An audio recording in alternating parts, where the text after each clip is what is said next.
Welcome everyone to Comics from the Multiverse episode 267. I am Peter and joining me as always is Matt. Hey Pete. Uh-huh. Do you know what time it is? Peach cobbler time? No, it's hey, wait, is it peach cobbler time? Because I can go for some right now. It was the closest thing to clobbering I could think of. That wasn't Connor, clobbering. do you know what time it is? I'm sensing this is some wrestling nonsense. It's not nonsense. This is the greatest day of my life. I'm not gonna and that includes his wedding. I'm not gonna lie. Yeah. I was very tempted to put the first dance under the Comics from the Multiverse logo on the screen for this, just to I don't know what that means. be seasonable. Seasonal. That's the word I'm looking for. The middling dance is more like it. Connor's here too, of course. Yeah. I'm back. I missed last week, didn't I? Yes, I I just did. mean Matt. Yes, this is everybody's pleasure. This is all three of us back together for a change because Connor will be For absent 1 next week week. only. Yes, Yeah. Connor's due to work. Connor's back off next week, but that's okay. Here we are. We're going to talk about some comics. DC Comics podcast. We get together. We talk about the books we read this week. Coming up on this week's show, we have Nightwing issue 83, The Flash 773, Catwoman 34. Superman and the Authority issue 2, Batman Catwoman issue 6, Supergirl Woman of Tomorrow issue 3, and then a couple of Patreon books. Connor's going to talk about Noctera issue 6, and I will be talking about American Vampire Survival of the Fittest issue 1. So that is what's coming up on this week's show. But before we get into anything else, or possibly tangent into the possibility of the chick magnet Phil appearing tonight on Rampage, we do have everyone's favorite segment, and that is Boo hiss. the ComiXology Top 10. I'm going to get more dramatic. I'm going to put on such a TV presenter voice the more and more I do the intro for that. Let me explain to wrestling fans how I feel when this goes on. You know when Triple H would come out and he's wearing a suit? No. And you just knew he was going to talk for 20 minutes. That's how I feel right now. I'm just going, oh, Pete's got numbers. Kind of glad with my hair next week now. So what's so funny about this is that, like, for a second, Connor felt like, in union with Matt because you were going to bond over not liking the top 10, and Matt immediately alienated him as quickly as humanly possible. It was just, that was beautiful. Connor, I made it as easy as possible for you to understand. You know how this makes you feel? Triple, whatever it was. You don't need to. You know how this makes you feel? Miserable? Just imagine that every Monday night. I don't have to imagine it. I have it every Friday or Saturday night. All right. What do we think? This is ComiXology's top 10 at the time of recording, and we are doing this on Friday this week, so it's not too different from Saturday, but much better than when we were doing it on Wednesday for a couple of weeks because me and Connor were recording on a weird day. What do you think number one is? It's an X book. Connor, did the Star Wars book come out this week? I don't know. I'm 3 months behind on Marvel. I read everything on Unlimited. It's a DC book. Oh. Nightwing. Nightwing is number one, baby! That's right. Batman Catwoman. I wanted to guess. Oh, I'm sorry, Matt. It was Nightwing. Still Nightwing. I have to admit, I'm kind of glad Nightwing's selling better than Batcat. Not because I really despite have anything really against that book. I don't care for it, but I want Nightwing to do well. Nightwing is selling like hotcakes apparently, and the best thing I saw this week, and someone shared this to our Twitter at DC Comics Podcast if anyone wants to follow us or talk to us on the Twitters. But some troll was asking Tom Taylor to leave Nightwing as soon as possible, and Taylor responded in sort of a peppy way, saying that he was planning on writing Nightwing for a long time. Yes, thank you for that troll. And then Mitch Gerrards was like, "What about Rick?" And he was like, "Who the hell's Rick?" Exactly. Also a great response, yes. I concur. So Nightwing is number one at the time of recording, and then it's the Marvel onslaught. There's X-Men, The Trial of Magneto, issue 1 at number 2. Snap.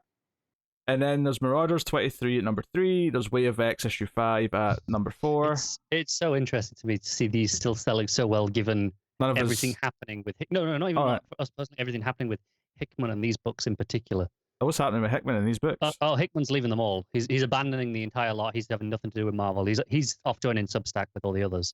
Oh, so basically he pitched this as like a 3-phase plan for the Xbox, and he's only on they're phase 2 or whatever. no, he's on phase 1, and it's selling so well that Marvel said, we're staying on phase 1. People like this. We're not letting you move on. So he's just like, gone, screw you all then. So it's the equivalent of, say, him getting a staph infection and the company doctor saying, here's an ice pack. You'll be fine. This is more wrestling shit, Pete. We'll not stand for this. Hey, Punk's looking healthy, right? We haven't seen healthy Punk in a long time. Yeah, for context, for anyone who's wondering why we're giggling, it's because today, in terms of wrestling, might be the most anticipated day in 7 years, which is why it's such a big deal. Anywho, so number 5, Star Wars issue 16, and then it's kind of like it every 7 years. Instead of every, what is it, 29? But something like that. 19. What was it? 21. 21? I don't remember. Yes. So, Matt, do me a favor. Go into your Skype settings because Matt's on a different computer, and just turn the auto adjust volume off. Yeah, I knew I had to do something. Do that for me. It just occurred to me because I'm hearing a little bit of background noise. Number 6 is Superman: The Authority issue 2, so that's doing something. And then we got Batman, Catwoman issue 6 at number 7. And then number 8 is Critical Role, Vox Machina.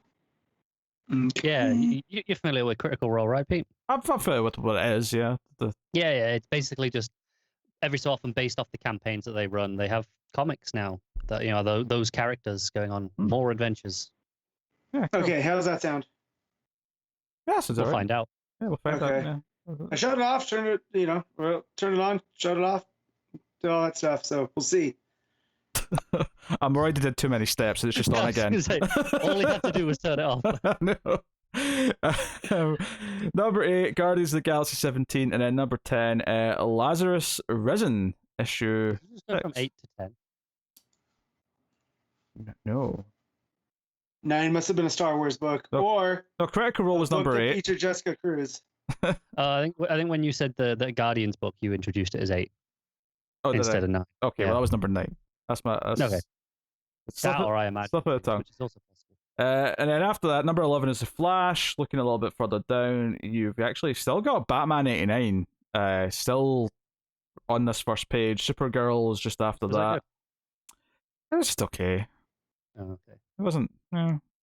I haven't read any of my books from last week yet. Not one. It was just okay. I'm not like super in love with it, Ren.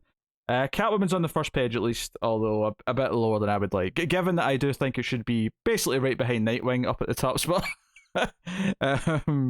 It's a shame that it's down in the early 20s, but hey, there you have it. There you go. It's ComiXology top 10. Not too bad. All done. I didn't see any news, but Connor claims he's got 2 news stories, so I'm gonna like 2. And then, do you want an anecdote from Tynan's paid-for newsletter where he's spilling all the secrets on Batman?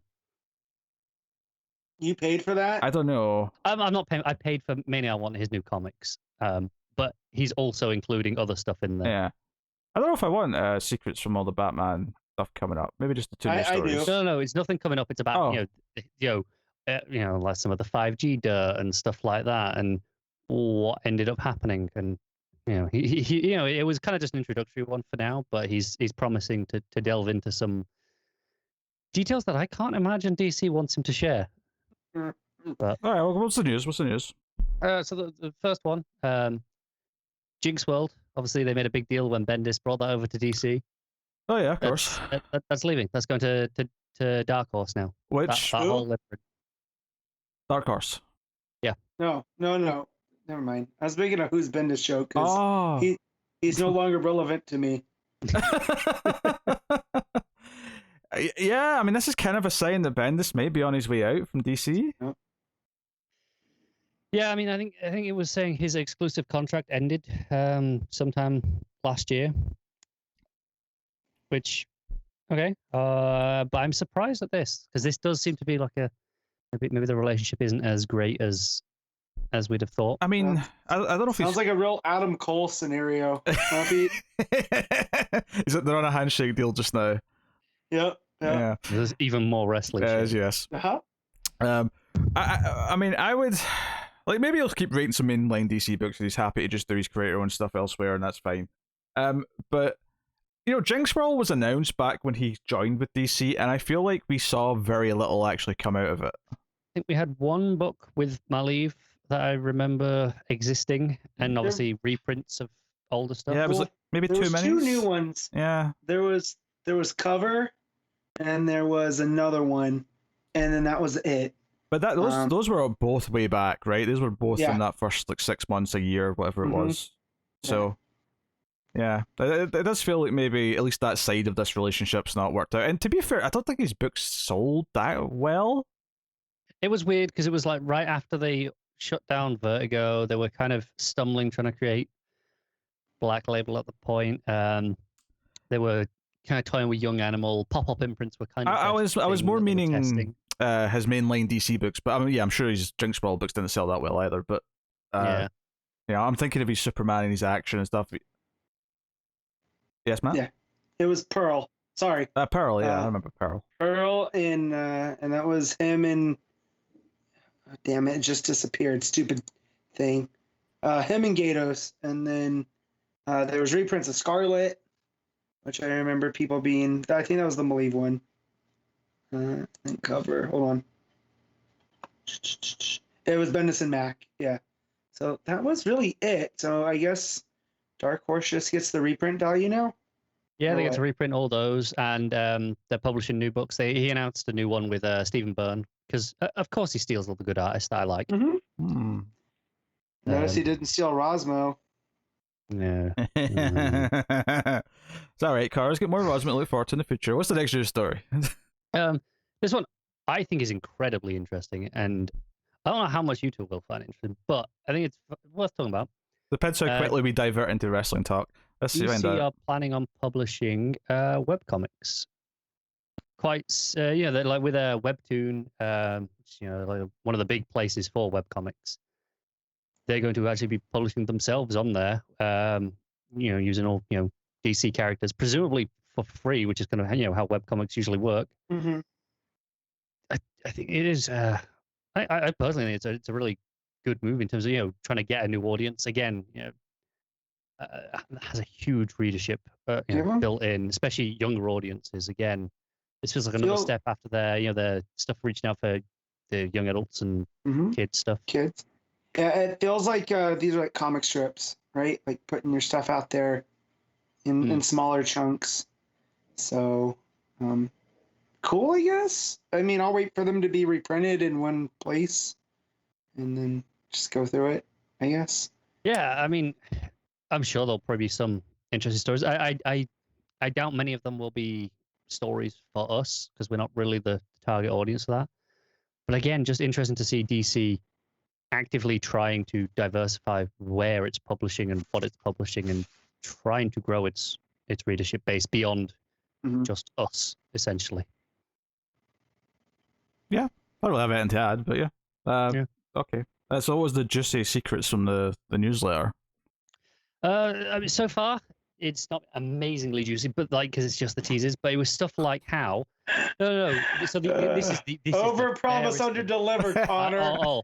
There will be more, I'm sure. I'll update you. But one tip that we've got so far is when 5G was coming up, he was told you are the writer on Batman till issue 100, whatever. That's all we need, and he didn't know much more than we did at that point in terms of what the concrete plans were. He knew that they're replacing Bruce with someone else as Batman, but they weren't telling him more than that because he wasn't going to be on the book. So he was looking at it as, well, this is potentially, theoretically, the last Batman story of Bruce Wayne in continuity. And what do I want that to be to lead into towards a Dark Knight Returns style future. He made him broke. Well, yeah, essentially. But he was talking about how he was pitching all these stories and they kept going, nope, can't use that character. Nope, can't use that character. And it was getting to a point where they would approve something. He'd write an entire issue, send it off to the artist. pages would be drawn and then we go, nope, can't use that character anymore because the plans for 5G were just shifting that much all over the place because it was just a mess. And that is the reason he ended up just creating all his own characters. Clown Hunter, Miracle Molly, Punchline, all of them just purely exist because editorial just kept screwing him around that much. They was just like, screw it, I'll create my own characters, and then it doesn't matter because I can do what I want with them. What's so funny about that is that once we get past that issue 100, the book started to include so many other Bat Family characters that presumably were locked away before. So it's just kind of funny in hindsight that that's how it worked out. I guess he's okay just revealing all this shit, or is going to reveal more of it because he's going to be away from DC by and large. Right. Yeah, and I have speculated as well that maybe the current staff at DC, the higher ups, maybe don't mind some of this information being out there because it makes Didio and co, who were there before, look bad. And they were like, see, we're doing so much better now. We made the right choice coming in here and cleaning up. And it seems like Future State was a cumulative effort to try to put a Band-Aid on the 5G stuff, right? Like, definitely feels like it was a bit of a stopgap in that we need something while we can kind of reevaluate our long-term plans and throw 5G out. If all the writers were expecting to be finishing their runs or finishing stuff because 5G was about to start and then all of a sudden it wasn't, it makes sense. Like, hey, okay, we've got a bunch of little things we can do if it's a 2-month thing, whilst everyone actually starts to work on their next issues that aren't going to be out for another couple of months now. Like, it just makes a lot of sense. Yeah. And it makes it like, for as much as like it was real hit or miss, when you have this kind of backstory, like Tynan saying like, oh, you can't do that because of this, and you can't do that because of this. It's like, oh, well, looks like we came out the other side pretty okay. So, yeah, that's crazy. It is. No, it's interesting. The way his paid for newsletter, it's like $7 a month. It's gonna be like 3 a week. One of which I think every Wednesday is going to be the Batman newsletter for the foreseeable future, and then one of them will be, here's the new comics that he's going to be publishing. Some of the Batman stuff is probably going to be pretty interesting. This was already a lot of the first one was more just about how he approached Batman, his start getting into it. He stood a bit more frankly about getting started through Snyder and what actually happened. Interesting stuff, but the continuity side of it is all coming up. He's promising, so I'm sure there will be interesting stuff that will probably be on certain news sites news sites. For the listeners that aren't watching, Connor just used quotes. To be honest, the way he repeated it, I think the air quotes were kind of implied. Yeah, but still. Just let them know. All right, well there you go. We can get into books then. We could just fire straight on in. Nightwing, issue 83. Tom Taylor writing, Bruno Redondo on the art, and this is very much we started this arc with a very heartfelt issue with Dick receiving this letter. Not just a letter, but the piece of the will from Alfred, leaving him all this money. And this issue felt very much like not a conclusion to that, but certainly the next major step in that journey that started with that that will. So now you're a billionaire.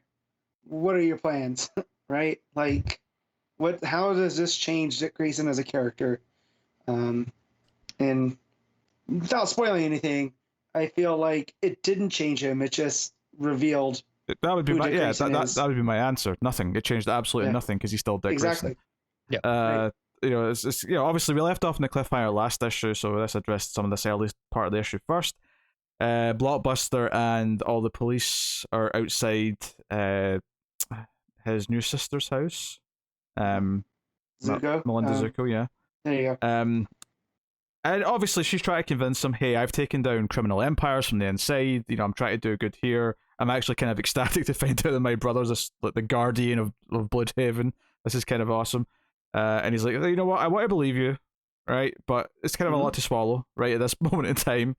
So let's just give them a scenario that makes sense. So they sort of set up that Hearn or guy or woman or do you know what? It's because she's bald. So from the back, I just thought it was a guy. So, her bodyguard, her head of security. So they're tied up to chairs till Nightwing's done this to them, and Blockbuster goes chasing them. And I mean, I suppose before we get any further, just they are here. As Nightwing's on top of the roof and the helicopter's behind them. So good. Yeah, all this stuff is great. We get like almost like here's a classic Nightwing fights Blockbuster like fight sequence on a rooftop. You haven't had it in quite a while, to be fair.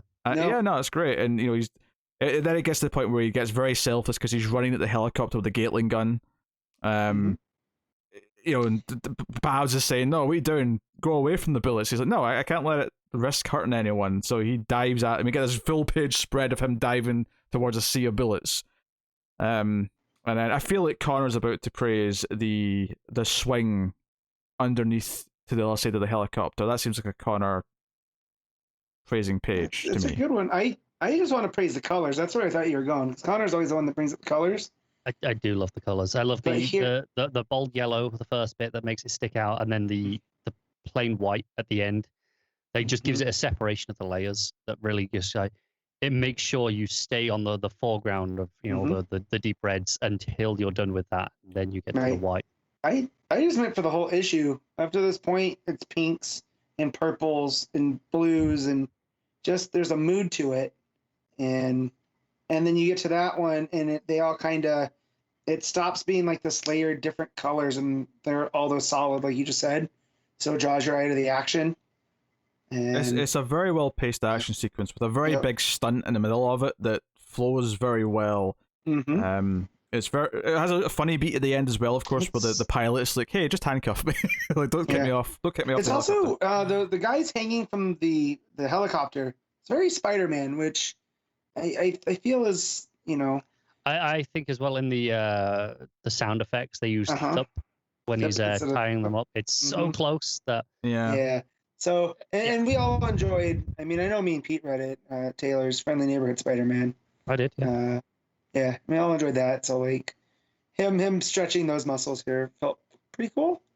Yeah, I mean, obviously Daredevil and Nightwing have been compared a lot as well, and I do get a lot of the Wade Sam they run at times and the art. Yeah. It's kind of weird how much we've compared this book in particular to Marvel. So we've compared it to Daredevil, we've compared it to the Fraction Hawkeye run. Yeah, we're talking Spider-Man. Well, but notably, we're compared it to three of the best runs in modern Marvel history. Yeah, so I was going to say those are touchstones of comic like going forward. Like those are the eras of like I'm trying to think of stuff from the 90s that wasn't bad that we still remember. That we don't make fun of. Yeah, I guess my point there was just that, like, yeah, we're compared to Marvel books, but we're compared to three exceptional Marvel books. We're not comparing it to, it's not like Avengers is looking like this every week, or Spider-Man, Amazing Spider-Man, which is out every other week, right? It does make me. Oh, it's a weekly now. It does make me want Dick Grayson to somehow meet Kate, just to see what that's like. I know there's a new Kate book coming, so I know. I don't know who it's by. Excited. I didn't see. I just saw they announced it. Yeah, you know my Twitter policy: see Kate, share Kate. Yes. That's it. So. Yeah, so this is glorious, like you say. They end up flying off in a helicopter. This is kind of his getaway, and he basically just collapses into his window. And Babs and Tim are like, "Hey, like you shouldn't have been fighting in your condition."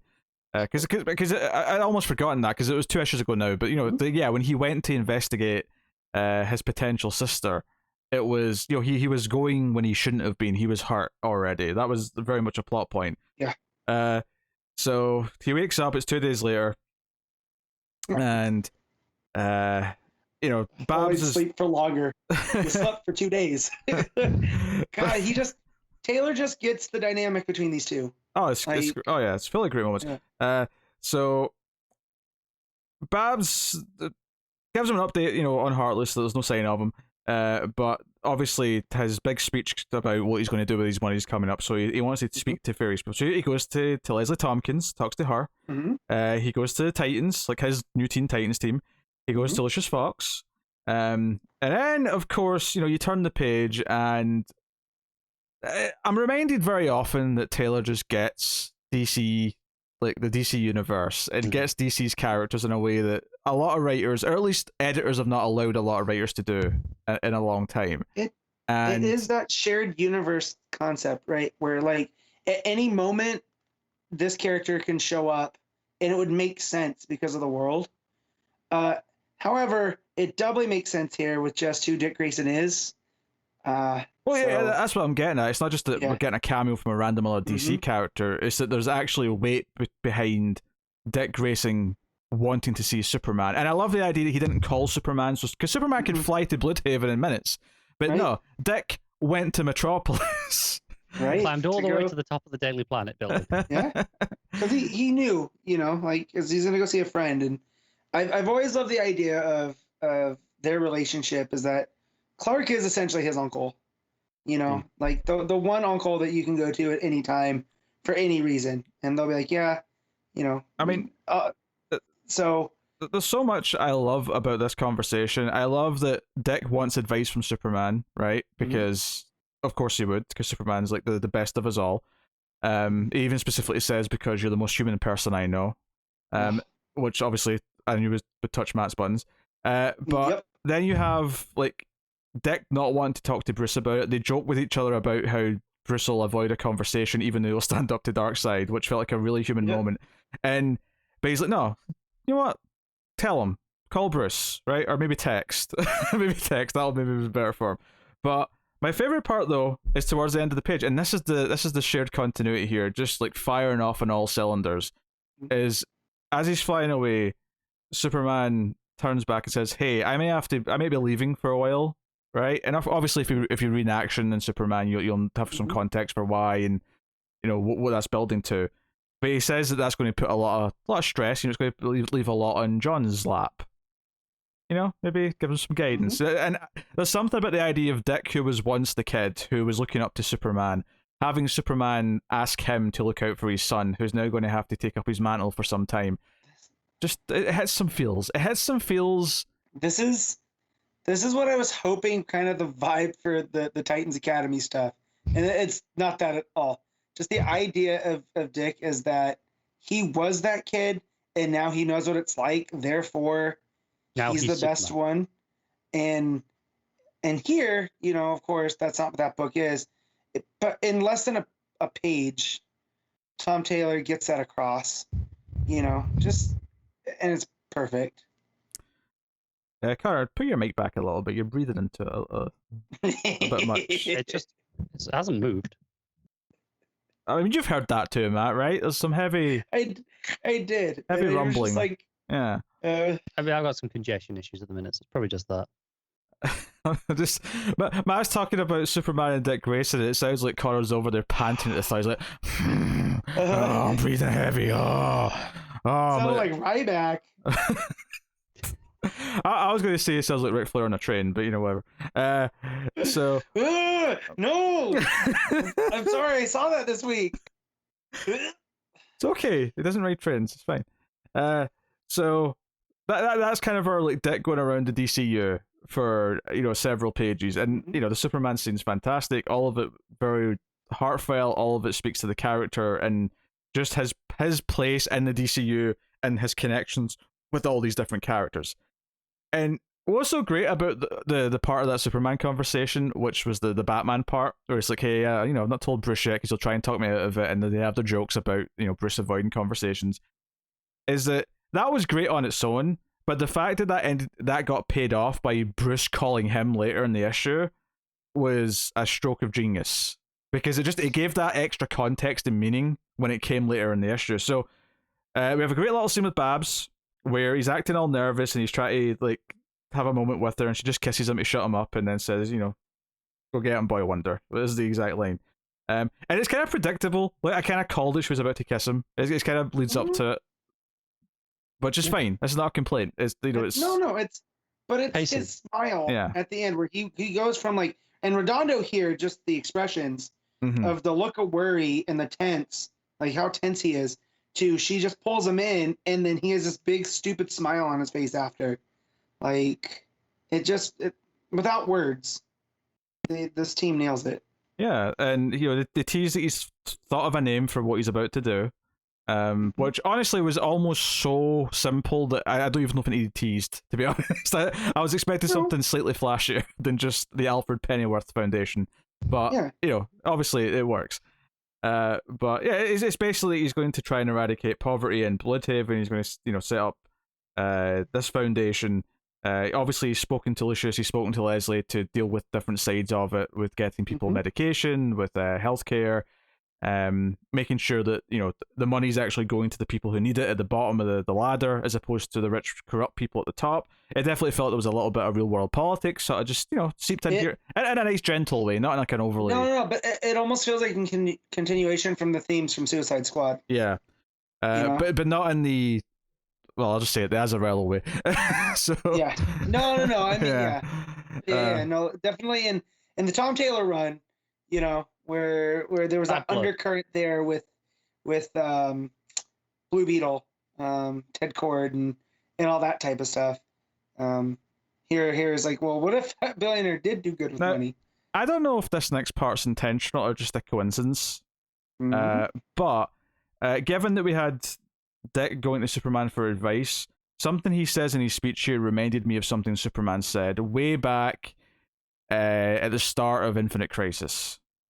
There's a debate between Superman and, well, it's the whole Trinity, but it's Superman and Batman specifically in this exchange, where Superman says, we have to let humanity claim the ladder on their own, blah, blah, blah, blah. We can't, sort out their problems for them.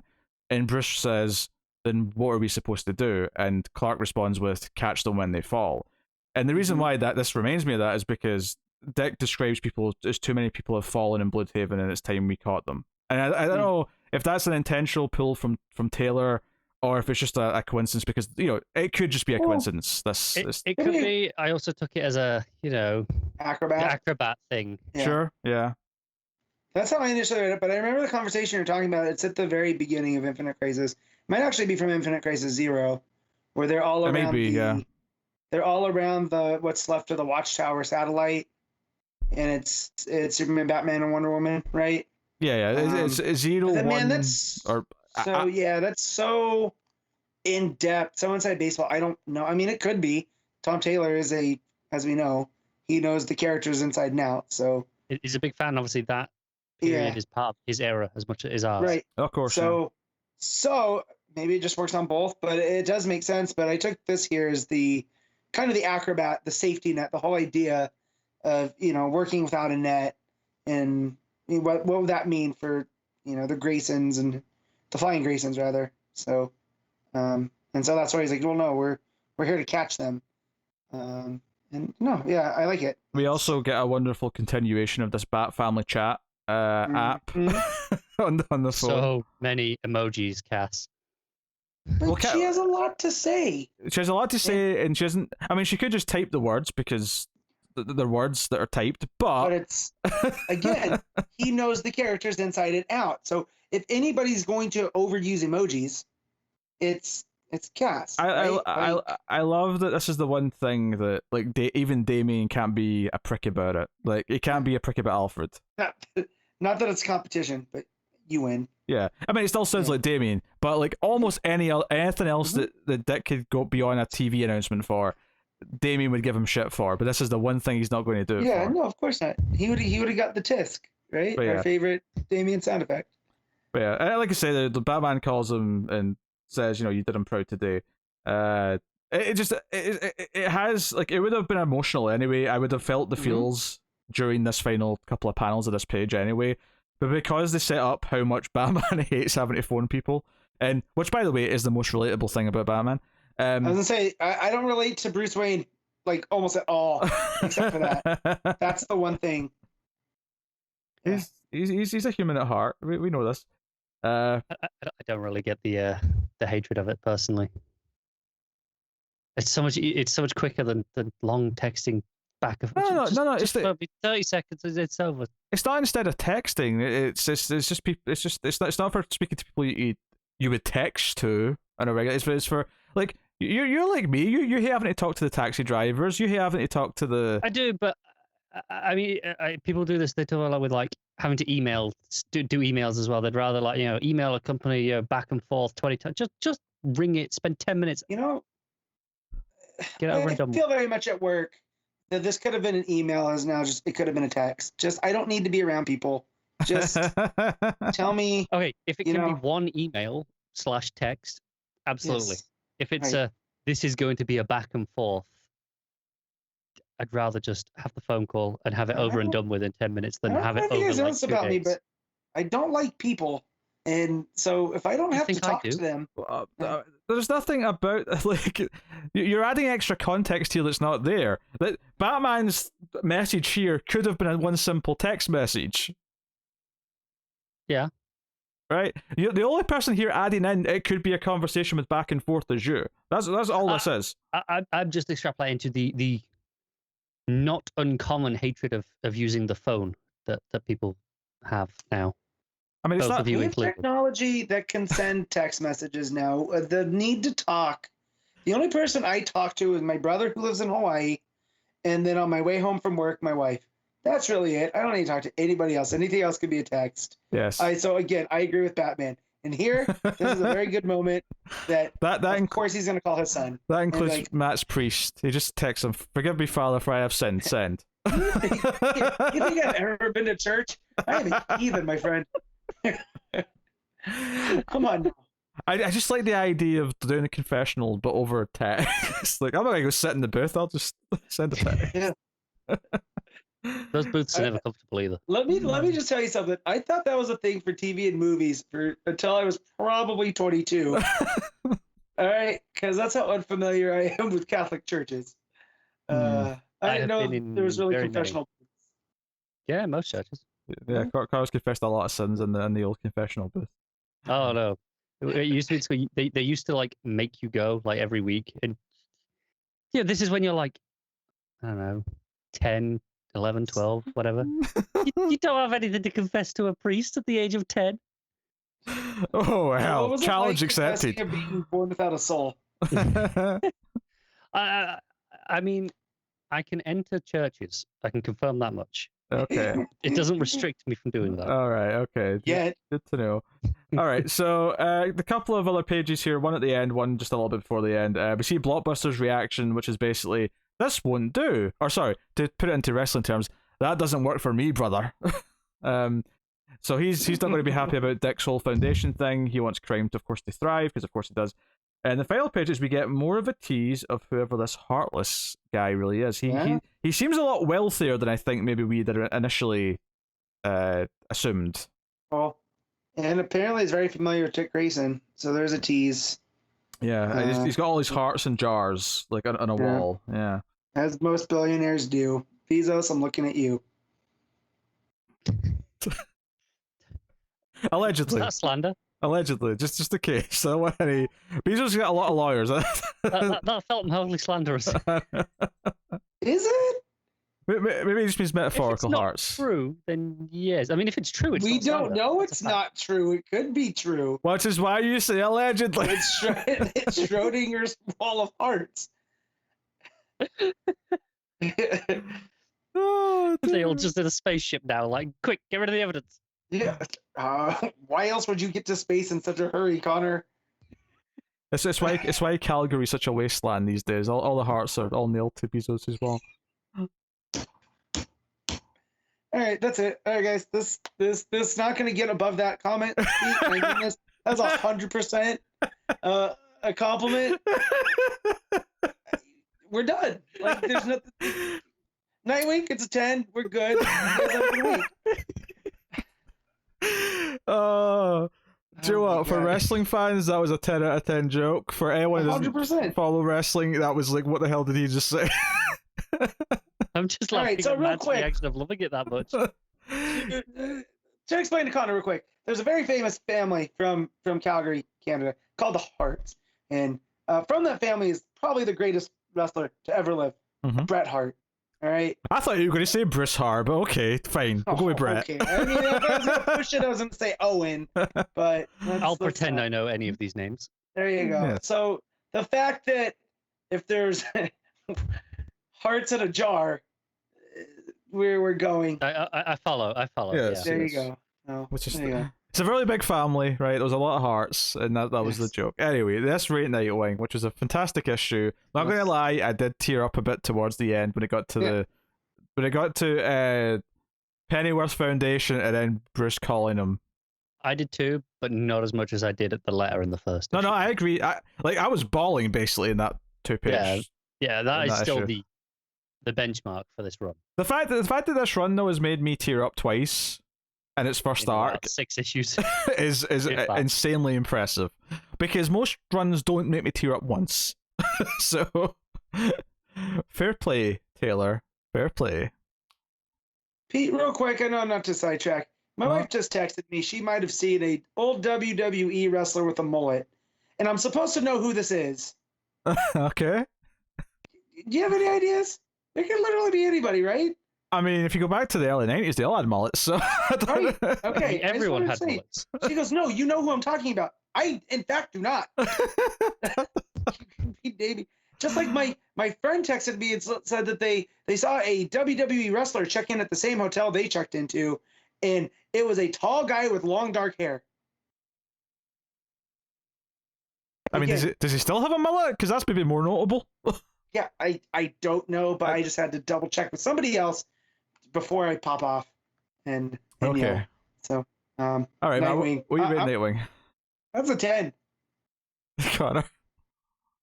I'm going 9.5 because this is unfair, but I'm still holding it and judging it against that first issue of this run, Mm-hmm. and it's just not quite there. It's not quite there. A solid argument is that it's not quite as good as that other issue that I gave a 10 to. But the all 10s have to be equal, necessarily. Yes. I mean, if you're the Olympic Committee, no, because a 10 in swimming or diving is different than a 10 in gymnastics.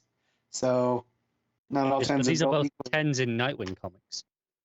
Yeah, but They're doing different things, though. But if I look at, say, my favorite movies, right? Like X number of movies have gotten a 10 out of 10. Like, I'm not saying everything I've given a 10 to is equal. I can still rank them within being a 10.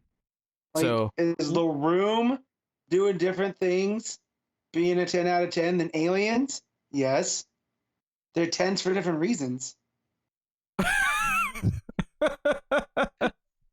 Like, entertainment factor. Solid logic. I just want to say, anyone listening to this missed out on Pete's face there, and there was a bit of genuine like horror of like realization of where this was going as Matt was saying that will never be replicated. Oh dear. Although Pete, the Room's a 10 out of 10 entertainment wise. although shout out, I saw a film. It was actually unreleased, but Riff Trax got their hand on a movie from the same director as Birdemic called Replica, and it was unbelievable. It was a special. Why hilarious. did the turkeys and vultures attack? Worse is a very hard thing to answer. I don't know. Well, that's the thing. When the level is that low already, is it worse? I may say it's more entertaining, and I don't know if that's just because it was a bit shorter, or if it's because I've seen the Birdemic a few times now, that having new things at that level of insanity was just so funny for the first time that it felt better. Guys, he just said having seen Birdemic a couple times. All right, did we all rate this? Yeah. Well, I don't know if I'd settled on. Yeah, 10. It's a 10, baby. That's, there you go. That's not. There you go. It's Punk Day. I'm giving it 10s. All right. The Flash 773. Jeremy Adams with Will Conrad on art. It's just me reading this, right? The one's cut up. Yeah. Okay. Yeah, we kind of noped out. That's fine. I'll just read the proper Wild West Flash book on my own. I'll have a happy time. So I was fun with this still. Last issue ended with Wally just sort of putting out a fire that had been started by Heatwave. If you recall, Heatwave found out he had cancer in the first issue, so put on his old suit and went on a bit of a rampage. And no pun intended for tonight's event. So Wally helps out. The fireman says, "No, you've done your job. You can leave now." And Wally's like, "Shit, I've got a job." I need to get back to it. So he took a job. Mr. Terrific gave him a job last issue where he's kind of the engineer for a team of scientists who are doing a bunch of wacky experiments. So he speeds back and he's like, sorry guys, I had to, dip out, do some paperwork. And they're debating about why their experiment's failing, why their rods are melting so quick. And it boils down to, like, Wally ends up having the answer where he's like, hey, you're using, what was I don't know what the initial material was, but he's like, hey, change it to copper. It's stronger, it'll last longer. And the scientists kind of agree. One's a little bit of a dick. There's a redhead joke. Someone says the redhead might even be right. I mean, copper is less reactive as a metal. That's why they use it in construction That is brought up. What they were using, aluminium. They were using aluminum. That's terrible. Aluminium. Aluminum. It's 2-1, Matt. Right? Cara's going to agree with me on this. It's clearly aluminium. Look, it is not our fault. We that the fought Americans a war 250 years ago to not say that. Aluminum. No. You fought a war for nonsense reasons that you were wrong about. You lost the I in aluminium because you were cheap. Wait, how do you spell aluminum? With an I, because you dropped it because you were cheap. ALU minium. Shut up. All right. I'll get back on track here, right? The point is that it's melting too quick. It needs to be something that can last longer, so copper is the trick. So they basically say, we're going to go out to lunch. You can install the new copper rods. And he's like, okay, sure. And there's some jokes about him being bad with computers. If you also remember, another thing that we started last issue is this mysterious spear or sword that's flying through space. We actually cut to space, and would you believe it? Jessica Cruz shows up. Oh, you recognize her this time? Shut up! It was meant to be mysterious. In fact, not only was she like in hood with Shadow, and it was like meant to be mysterious in that issue. This very issue, when she shows up, says, "Why is Jessica Cruz wearing a Yellow Lantern outfit? Find out in the Green Lantern Annual 2021," which you might wish to know is not out for another 2 or 3 weeks. So I don't want to hear it. I don't want to hear it from you. All I'm saying is, if our viewers could comment and be, "That's Jessica Cruz," why couldn't you? Because they can remember Solicits, and clearly the cover of that annual, which had her in a Yellow Lantern outfit, was probably still fresh in some of their minds. That would be my guess. Look, don't give me it, right? All I'm saying is, first Starfire, now Jessica Cruz. There's a pattern. You don't get to compare those two because you didn't read the issue and know who it was. So shut your face. Still funny though, isn't it? The point is that they try to stop it with a big yellow construct. Her and her partner here, who is a skeleton-looking dude with a Yellow Lantern like sort of poncho on, but it just smashes right through the construct. So they're like, "That's impossible. Shit, let's go tell Sinestro." And that's it. It's just teasing this flying weapon. There's another fire, and Wally was so excited that because he was bored waiting for these rods to arrive, that he was actually delighted to hear there was a fire, and then went, "Oh no, of course that's terrible," but then he speeds off. And we get a pretty fun sequence here where Wally has to dodge the flames, save a kid. He's kind of nice to the kid. Does a water tornado to put out the flames, and when he finally is able to confront Rory, he's like, "Hey, what are you doing? Like, why?" And he sort of like deduces from what he says that you were at the hospital, you're sick. It turns out that he actually has asbestos in his suit, which I did not know off the top of my head. But oh man, that does not sound healthy. No, so that's why he has cancer. So this adds up. I mean, being that it's heat resistant, it makes sense. However, heat wave, buddy, you're not Silver Age anymore. He's also not that smart, to be fair. True. To be fair, why on Legends he is the Drax. But I wonder if that was a detail that was written in the Silver Age before it was widely known what asbestos did to people. So when we were demoing our floor, I had to double check the vinyl because the linoleum, right, to make sure there was no asbestos, because they used to put that stuff in everything. Oh, my primary school had to be knocked down about 2 years after I left because they found asbestos in the building. So I have like 2 younger brothers who obviously both also went to that school. For the next like 5 years, they were in like porter cabins for the school. They had no school buildings. They were like, knock this down immediately.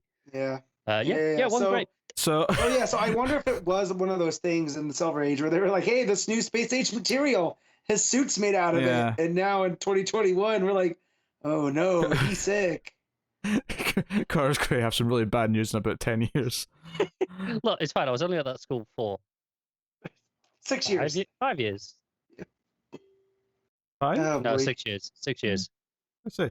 Anyway. I missed a year from now. I was at a different school first. Oh, okay, I 6 see, years. I see. So was I actually. I actually did my primary one at a different school and then did my other 6 at the one that I was at. Anyway, so Wally sort of like basically has a heart-to-heart with him, and like Mick actually tears up under his goggles and sort of like hands over, because he's got like an extra detonator in his hand that he's kind of using as a sort of bargaining chip for a moment.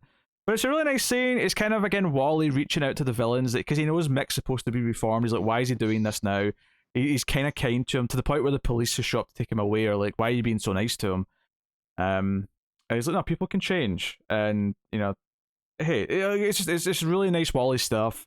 I like that they're dealing with like other characters around, supporting cast-wise. He realizes he has to get back to work. He's able to use his speed to get back and install the rods just before the scientists get back to the lab.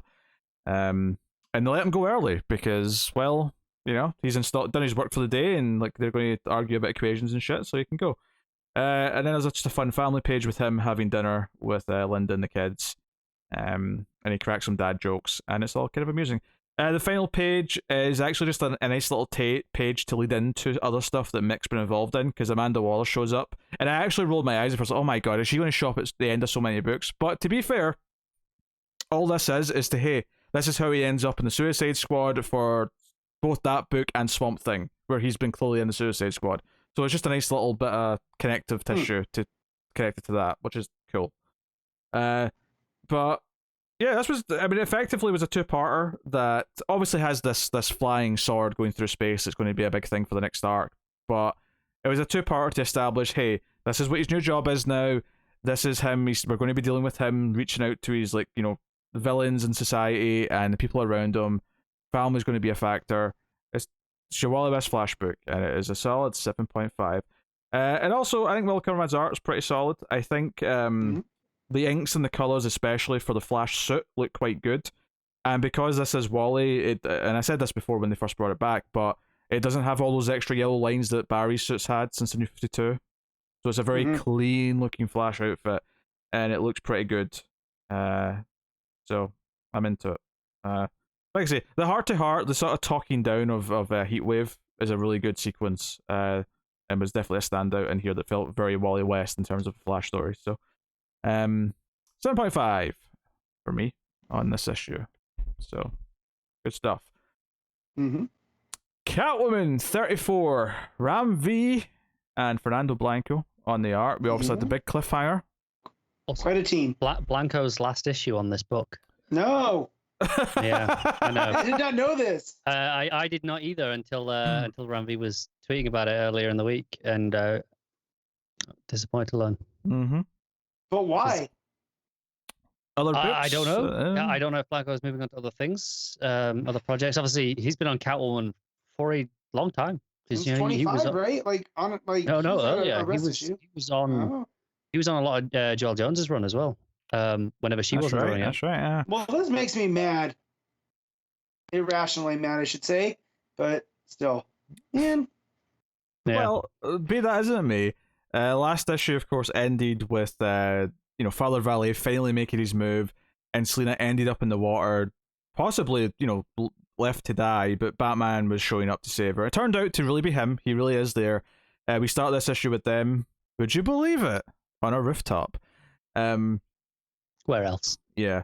I actually really like this exchange. I like their kind of chemistry here. It felt very in line with kind of like, this couple who kind of were on a break, but obviously still have all these feelings for each other, and this is not like an awkward interaction or anything like that. It feels kind of sweet. Do you know what? This issue is really smart because it makes you feel a little bit sorry for Hadley when Batman talks about how Hadley put on the bat signal, and Batman's like, you've got feelings for her, don't you? Because you really care. And he's like, well, maybe I do. I'm not really sure yet, but I mean, how am I supposed to compete with you? And he's like, you don't. You're like, Batman's right. You don't. Yeah. We're never going to see you as an equal.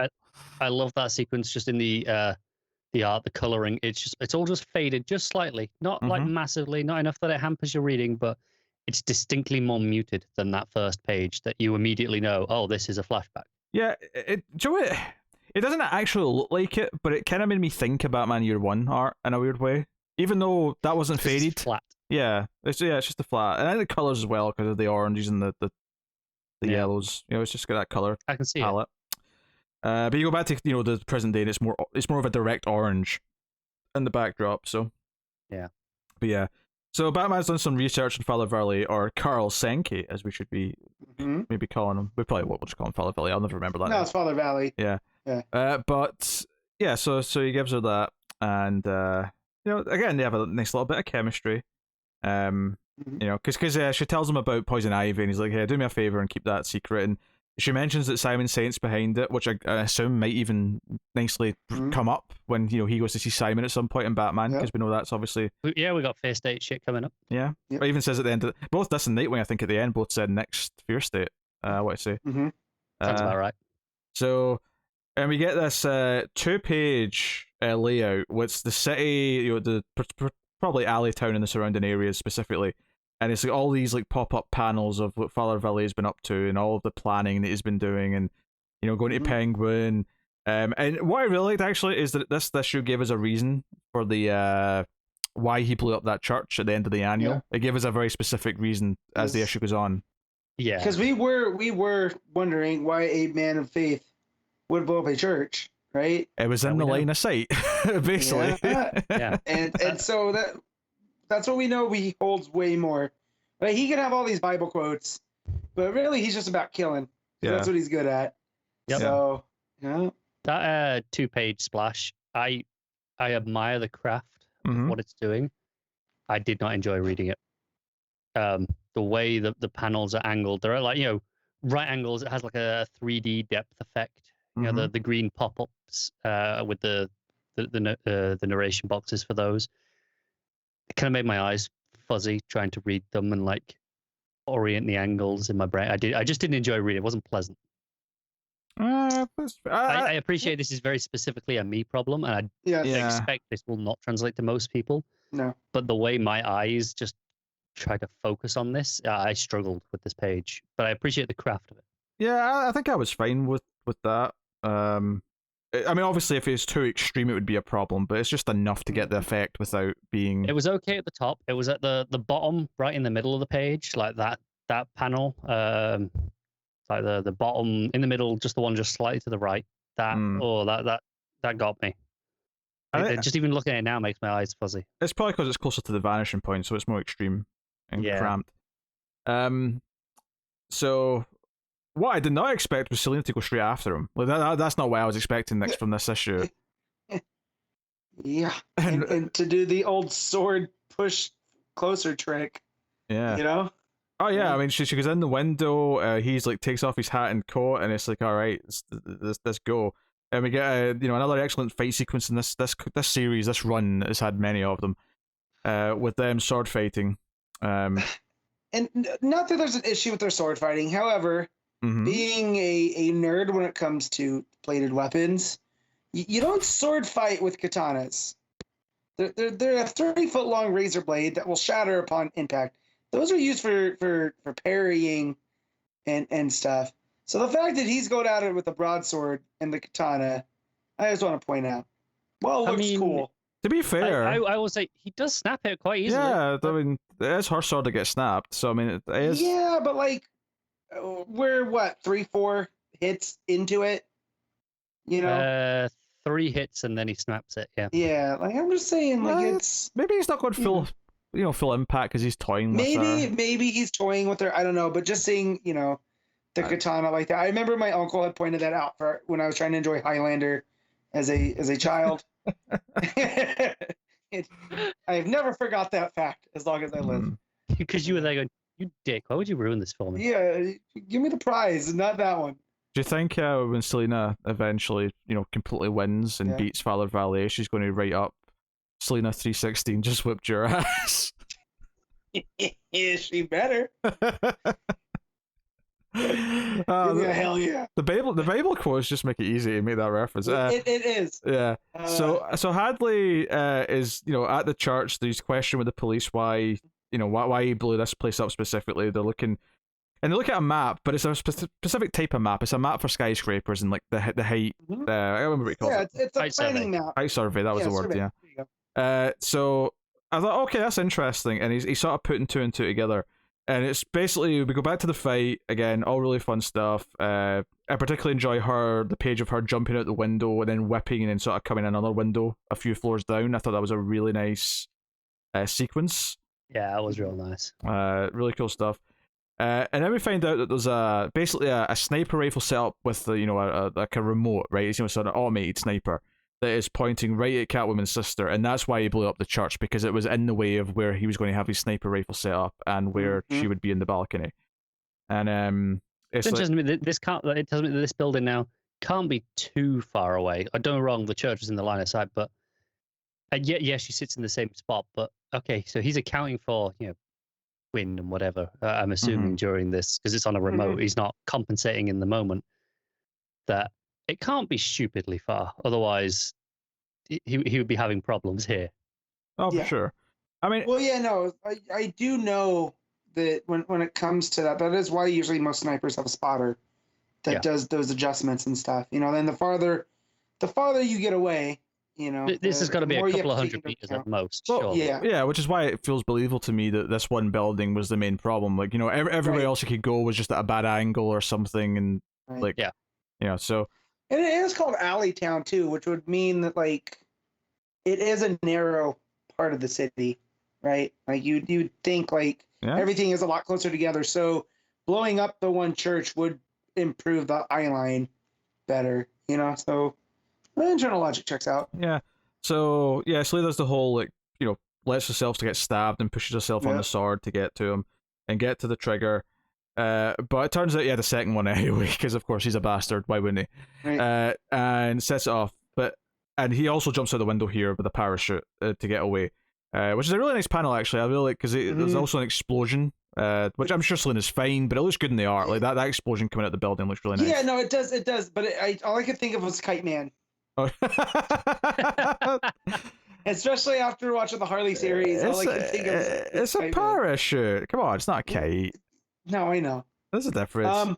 So I'm sure you're gonna get to the final panel here, because I don't want to spoil it. Sure, yeah. So you get there. Oh yeah, okay. Well, yeah. The big thing is that Hadley's running up to save Selena or her sister, whoever's there, when he sort of figures out why this building was taken down, and he's sort of diving for the sister, and then the final, couple of panels reveals that he did push the sister out the way, but he himself is the one that got hit, and he looks pretty dead. He looks, Yeah. I don't think he's coming back. No. I hope he's dead, and not in a sense of I dislike him, but it would feel cheap if he's not. And I agree. If it feels like a death, and we knew, right? He was 4 days from retirement as soon as he told Batman about Selena that he had moved here to help her and stuff, right? Like, we knew he was not long for the rest of this. Well, yeah, like the start of this issue makes a point of just making us like him a bit more than we did before, just enough that this feels believable. The fact that he goes to the bat signal and all of that stuff. He's getting these big character moments. You're going, oh no, and then when you realize he's close to Maggie, it's like, oh, this dude's gonna eat a bullet, isn't he? It's the sort of thing where, like, I get why this character eventually was probably going to die, and this issue convinced me that he was. I didn't necessarily think it was going to happen at the end of this issue, though. But that still came as a bit of a surprise that it came so quickly. I definitely thought he was going to be collateral for Valley, like the final salvo for Valley. You know what I mean? Is not here, but I definitely was like, oh, he's 4 days from retirement. But it is smart, though, to give us that little feeling of, like, oh, I feel a bit sorry for him because he is kind of this... Yeah. He's the guy who's always going to be pushed aside because he's not Batman. And you feel a little sorry for him. Just learned his name. We just remembered his name. That's how we should have known. Yes. Because we used to just call him the cop that followed him. Exactly, yeah. As soon as you learn the name. That was Hadley. And we're like, oh, man. Huh? Yeah. Them's the rules. It's a good ending, though. Is it honestly, it made it feel like a big deal. It makes Valley feel like a real threat again still because, okay, Selena was able to just survive the fight, but someone who we know actually died and hopefully is like properly permanently dead. So you know how in Morrison's Justice League, Prometheus ran through the Justice League? or it was the JLA, Mm-hmm. and then Selena dropped him with a whip shot right to the crotch. I would love for Batman just to show up in One Punch Valley, right? Just like, I think that would be a nice symmetry. I'd be down for that. Two things there, though. One, I want the audience to know how much restraint I had there to not do the stupid Prometheus music from Arrow when Matt brought up that name. How's it go, Connor? I don't know. No. Restraint. I have restraint. Oh, speaking of Arrow, Heels. I did watch Heels. I watched episode 1 of Heels. It's pretty good. It's not bad. There's a couple of scenes that went into a bit of melodrama for me, but big time melodrama. It's straight up Shakespearean. I'm shocked. Yeah, but it's good. So there's some fun stuff in it. Screw job, big time. Yeah. It's not. I'm gonna pretend I know any of that means. And funnily enough, Punk's going to be in it. He's not in episode 1, but he's popping up. He rabies. He's already put up the promo pictures. Yeah. So. Yes. Second thing. Yes. Matt, I hate you. You just ruined the ending of this issue for me. Why? Because I'm looking at this last page now, and it's it's like parachuting out, and all I can think is him injured, and I'm just hearing Chuck from the Harley Quinn show going, hell yeah, just as he's going down. That's what made me think of it. Is he barely screams out? Yeah, I'm sorry. That was my first thought when I got to that page. It was like, oh no, Valley got away. It was like, oh, Kite Man. Oh dear. You really need to watch the show just so you can join in the conversation. It's so good. It's really good. It's a very good issue of Catwoman, with phenomenal art. Action sequences are great. Yes, I don't remember who's taking over for art duties. I'll have to go back and check the solicits for the following month just to find out. But it'd be a shame to lose Blanco. And I appreciate the touch that there was the callback to. I think it was the first issue of Ramby's run, not 25, the first actual issue. I think it would have been 26, with the tiger. Yes. And that being the standout imagery from that issue. And Blanco just killing it and kind of just throwing that back in here on Blanco's fan list. It was a really nice touch, I thought. I will say that I don't like Blanco's. It is good. I don't think it is his best work. But I don't know. What's that? Last issue from Blanco was better. It's good, but I don't know if it's the inks or the colors, or does he do all the art? Is that all him? I don't think so. Belair does colors, I'm pretty sure. I don't know about inks. Some of the stuff, it just felt a little bit off, and I don't think it was necessarily the line work, but yeah, it wasn't it was so good. I don't think it was the strongest effort. He does pencils and inks, and then Belair does the colors. Gotcha.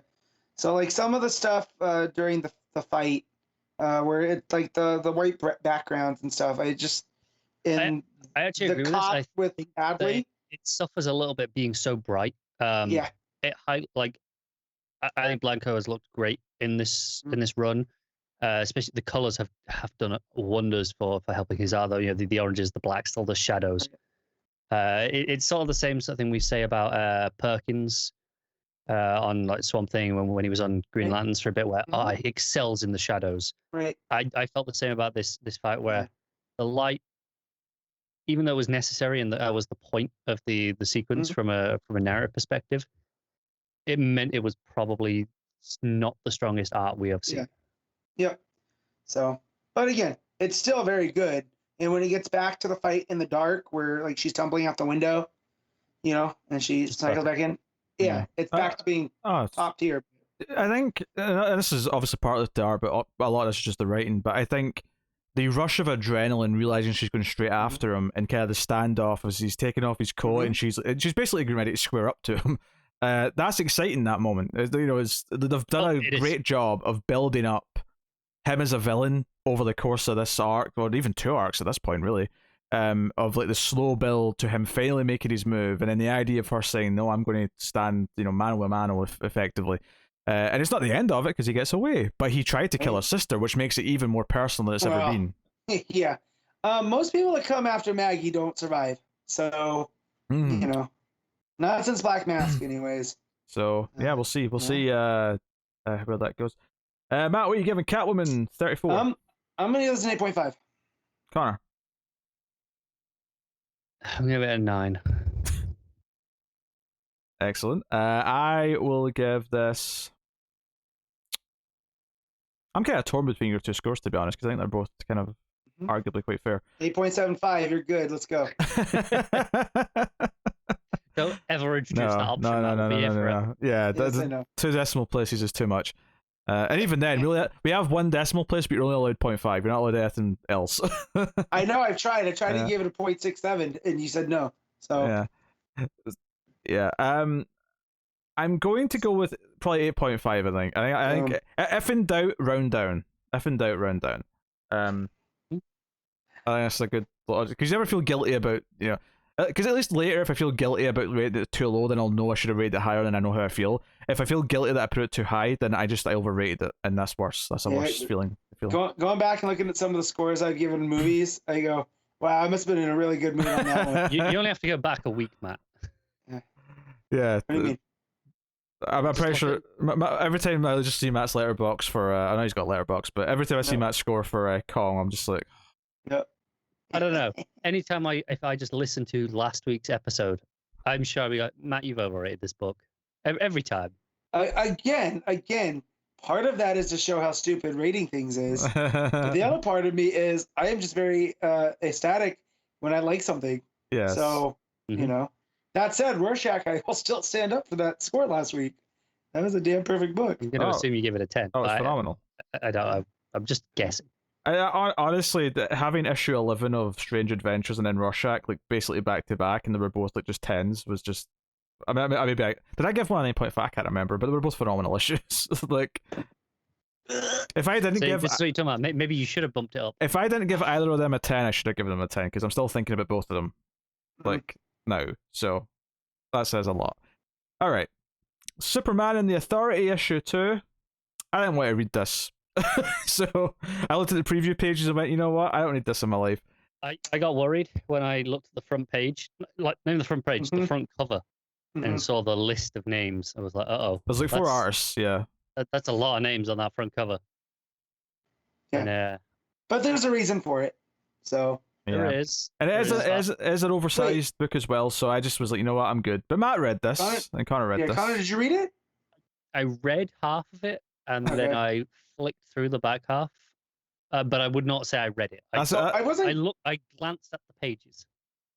I wasn't going to keep reading this, but then my shop gave it to me because it's Superman, and I ended up buying it anyways. And so I was like, well, I might as well read it. And I don't understand the point of this book. Like, I know we can, hypothesize 5G remnants and whatnot. I don't get what the point is, especially when there's only 2 issues left.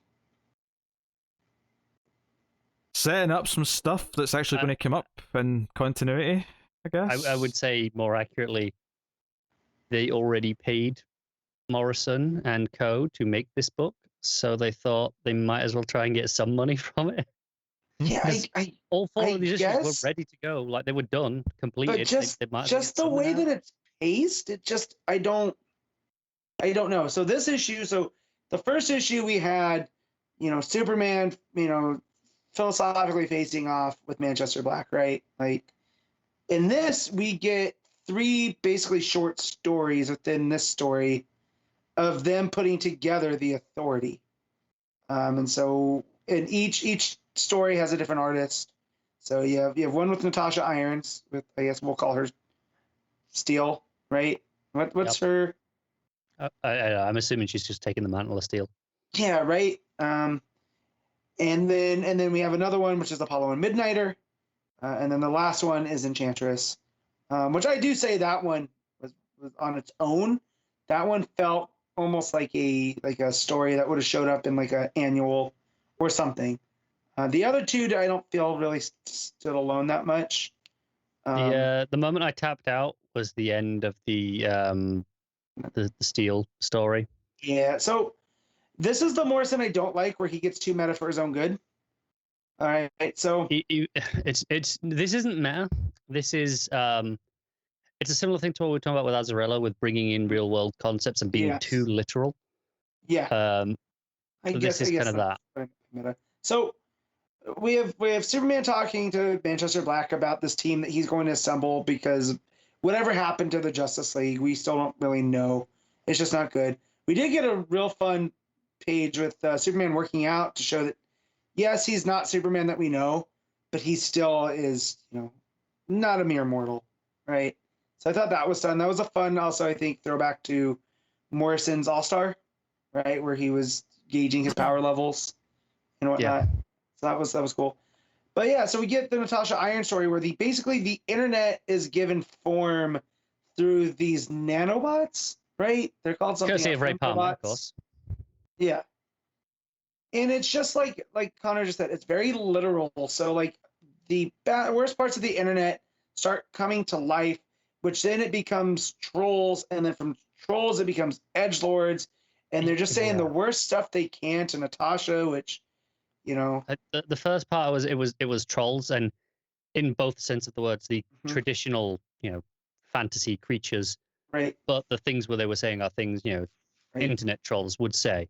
Yes. So she's fighting them, and then these things show up, and they're like, "Behold, Edgelord's Eternal."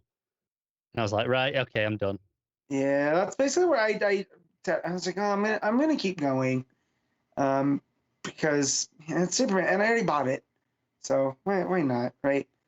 And then we get to the Apollo and Midnighter story just to move this along, and it's basically Apollo thinking that Midnighter cheated on him because he found matches with him, and neither of them smoke. So he's, it shows that Apollo definitely is way more insecure, and that he goes, no, I would, by the end of it, they're taking down a terrorist cell, and he said, oh, I would never cheat on you. In fact, I got you an anniversary present, and the anniversary present ends up him being on the team with Superman, who Apollo really looks up to, and in that introduction, it's Manchester Black talking about those two operating with the original Authority, with some of the names that I recognize. This is where it got more traditionally Morrison meta, like that talking about the Authority, Apollo talking about how he was inspired by Superman, those sorts of things.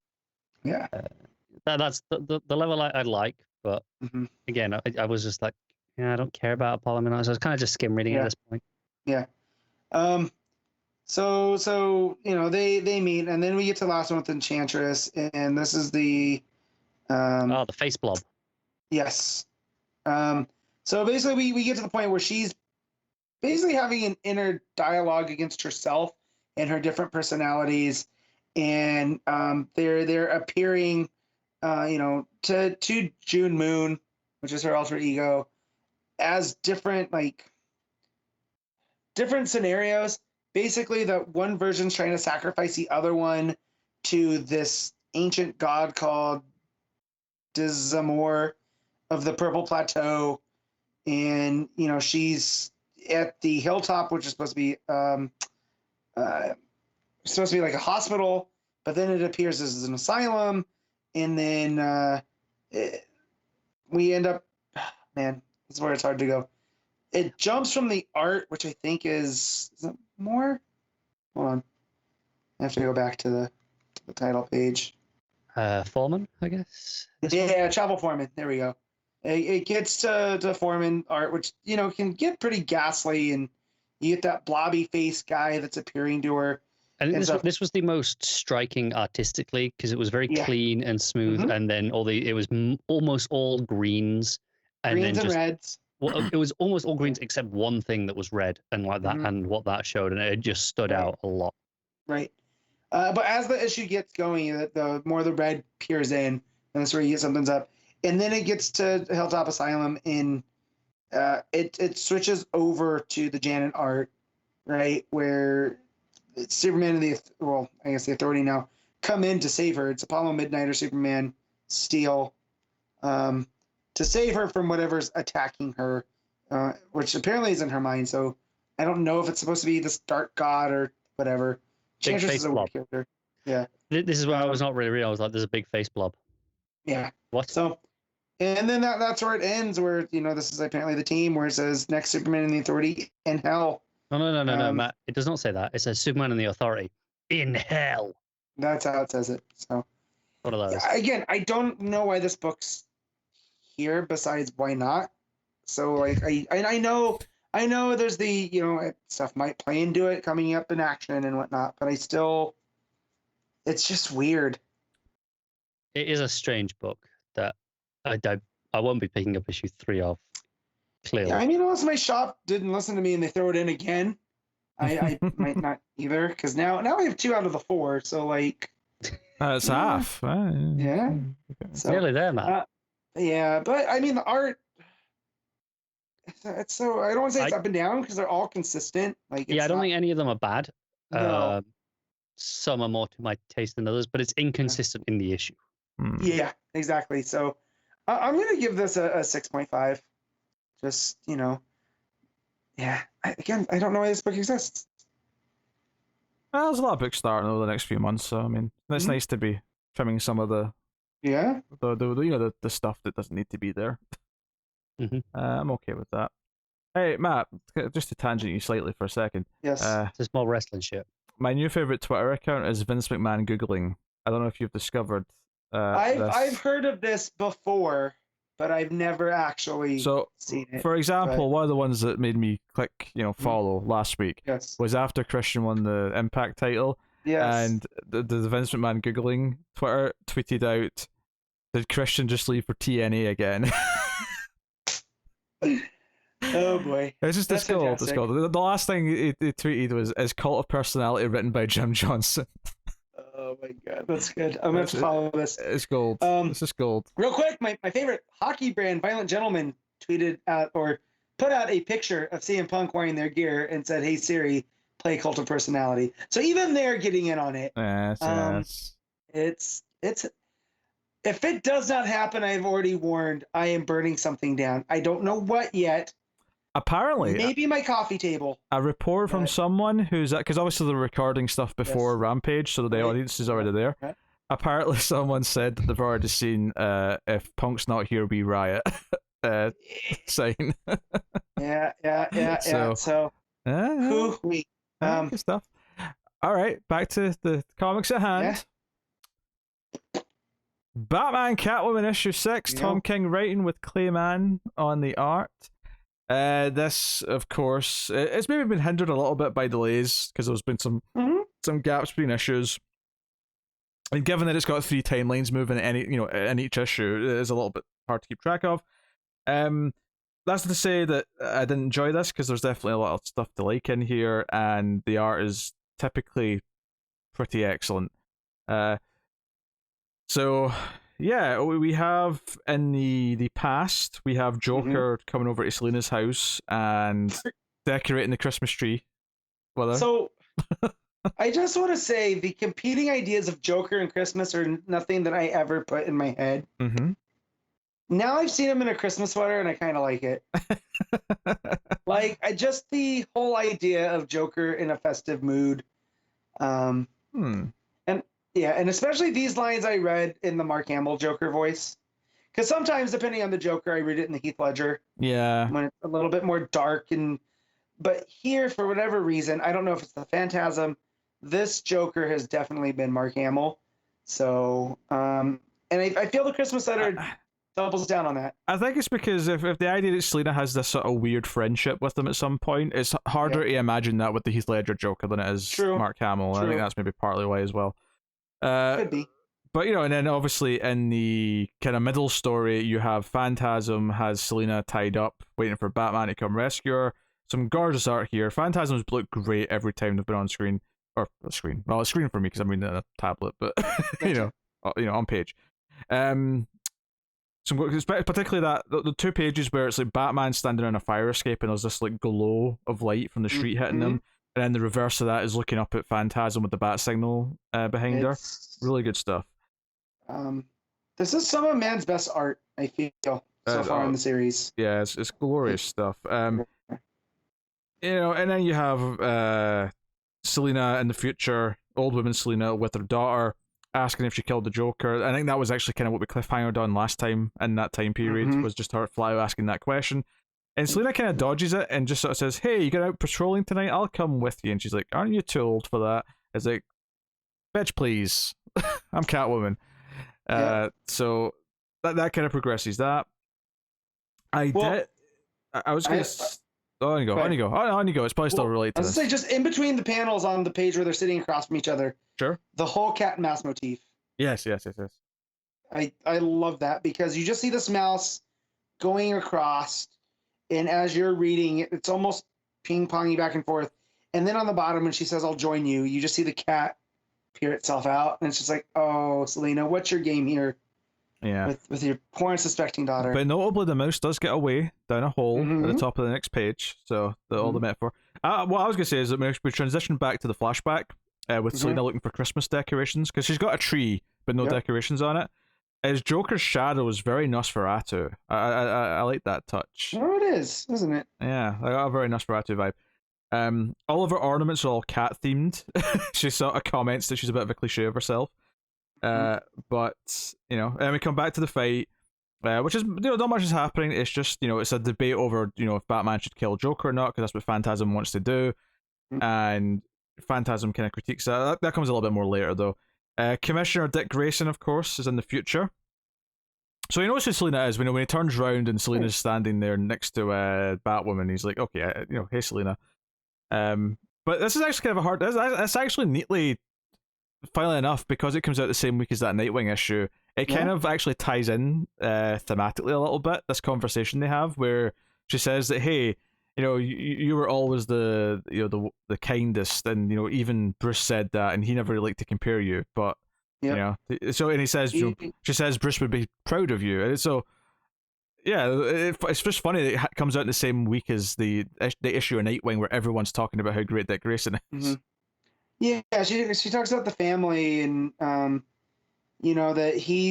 that Dick still has his optimism through everything he's been through was Bruce's greatest triumph, and that in Bruce's darkest moments he looked to Dick as his guiding light, which I'm like, oh, and then like you just said, that partnered with Nightwing so well. Like he's the best of us. And then that's almost disarming to Dick here because when she says you're a good kid and he was so proud of you, he's like, and it disarms him. So he says, thank you. Just thank you. Like he wasn't ready for that. Which I think is a nice little character beat. Yeah, and then alternatively in the flashback, Selina's explaining to Joker how she stole the first thing she ever stole was one of these cat ornaments off the tree at the orphanage. And Joker, in this horrific horror movie style panel, looks through the branches of the tree and says, Selina, is there anything that you didn't steal? He's like, and she's like, yeah. And then she sort of looks down and goes, no. Yeah. I will say too, I like the idea of her stealing the ornament just to put it up every year. Like that was just the whole point, is that like she wanted her ornament to add to the tree, so she takes the cat Garfield-esque one, and she says, and every year it would come back and nobody ever really noticed. But, I just, again, character moments here. Yeah, and Joker says he adores her. And, it's kind of funny that it's playing with the idea that Joker, because we always talk about Joker kind of being in love with Batman, and I feel like this is kind of an interesting idea that he's also somewhat infatuated with Selina, which would also explain why he's never just randomly killed her too. So you can argue that this is partly like just explaining why in comics this has never happened, but it does kind of work. I like the idea that she's just as much of a puzzle as Batman is, and it's fun for him to try to figure out. Once he has her figured out, then that's when he can do away with it, just like with Batman. It's Heath Ledger at the end of Dark Knight was, kill you, what would I do without you? It's the same with Selina, just in almost like the opposite way. Whereas like you're so bad, but you're good. And with Batman, it's like you're so good, but there's a darkness there. And with her, you're so dark, but there's a light. And even Joker can pick up on it. Yeah, I have to say this next scene, which is back to the Batman and Phantasm fight in the middle story, is that I actually obviously we've had this debate with Batman many times where someone says, why wouldn't you kill Jason Todd? Obviously has this with him on a regular basis. There's a part of Batman's response to this that I thought was really good, and it stood out to me, where he talks about how, because she says, hey, in wars, would you call every soldier a murderer? It happens all the time. And Batman says, well, the soldiers wage war based on necessary limitations. I'm not limited, so therefore I do not kill. And then when she sort of like hits back at him and talks about his, you do have limitations. Like the fact that Joker keeps getting out and killing people it shows that you are limited in what you are doing. And Batman's response I thought was really good here. He says, aiming for an ideal and not reaching the ideal is not a failure, it is human. I thought that was a really poignant response, and something that, whenever this debate comes up and people get really cynical and say, Batman should just kill Joker, it'd be over. This is where I really like the kind of the idea of like Batman's idealism and like his staunch, well, it's like stance on he it. says, my mistakes, that's what fuels me, right? If I did everything perfectly the first time, then of course there'd be no reason to be, to keep doing this, and that's what makes me human. Because this is the anti-Bat-God argument, right? Mm-hmm. Is like the fact that yes, Batman, you can have him do everything, but at that point, then he's boring, and that's why I don't like the Bat-God. Here he's going like, well, no, the fact that sure I don't just get rid of Joker. But that's not my goal. My goal is to make things better. And killing Joker doesn't make things better. I think what I also like about it is that it coexists with Bat-God in the sense that you can still have the Bat-God who miraculously wins fights and like thinks of things and all that. But this like human side to him, the actual idea of the character is still very human and grounded. And he learns. Yeah, so you can sort of have them coexisting without them contradicting each other too much.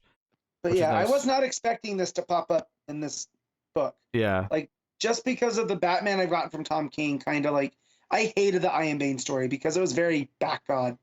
So I've been conditioned, but here, reasoning with Phantasm, and this is what breaks her eventually, right? This is what makes her pull off the mask to reveal, Andrea underneath.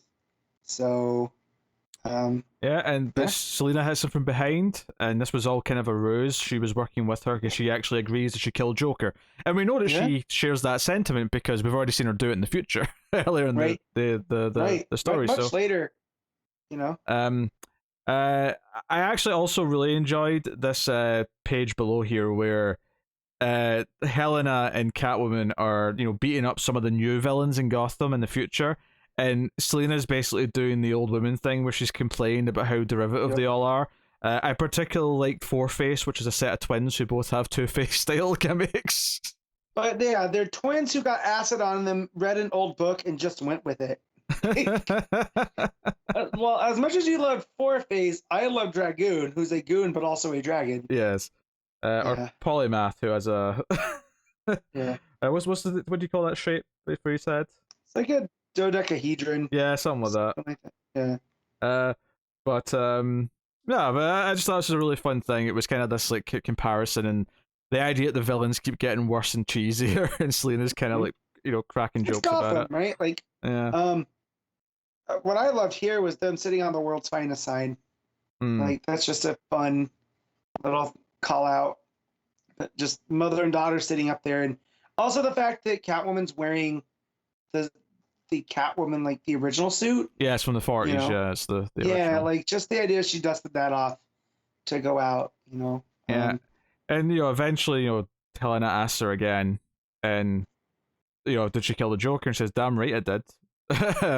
And we actually transition back to the past back to the past, and when we see that the Joker's sort of saying goodbye and leaving, but it's all told in the reflections of the Christmas tree ornaments, and basically it's just wrapping up the conversation they've had before, which is you told Batman about the bomb, and she's like, you knew I would, and he's like, yeah, but it'd have been funnier if you hadn't. But yeah, it's this weird amicable Psychopath. Goodbye. Yeah. Well, I love how it's all in the baubles. Yeah. Right? Like just the way that it's balanced on the art page. Again, this is some of Mann's best work, I think, to date.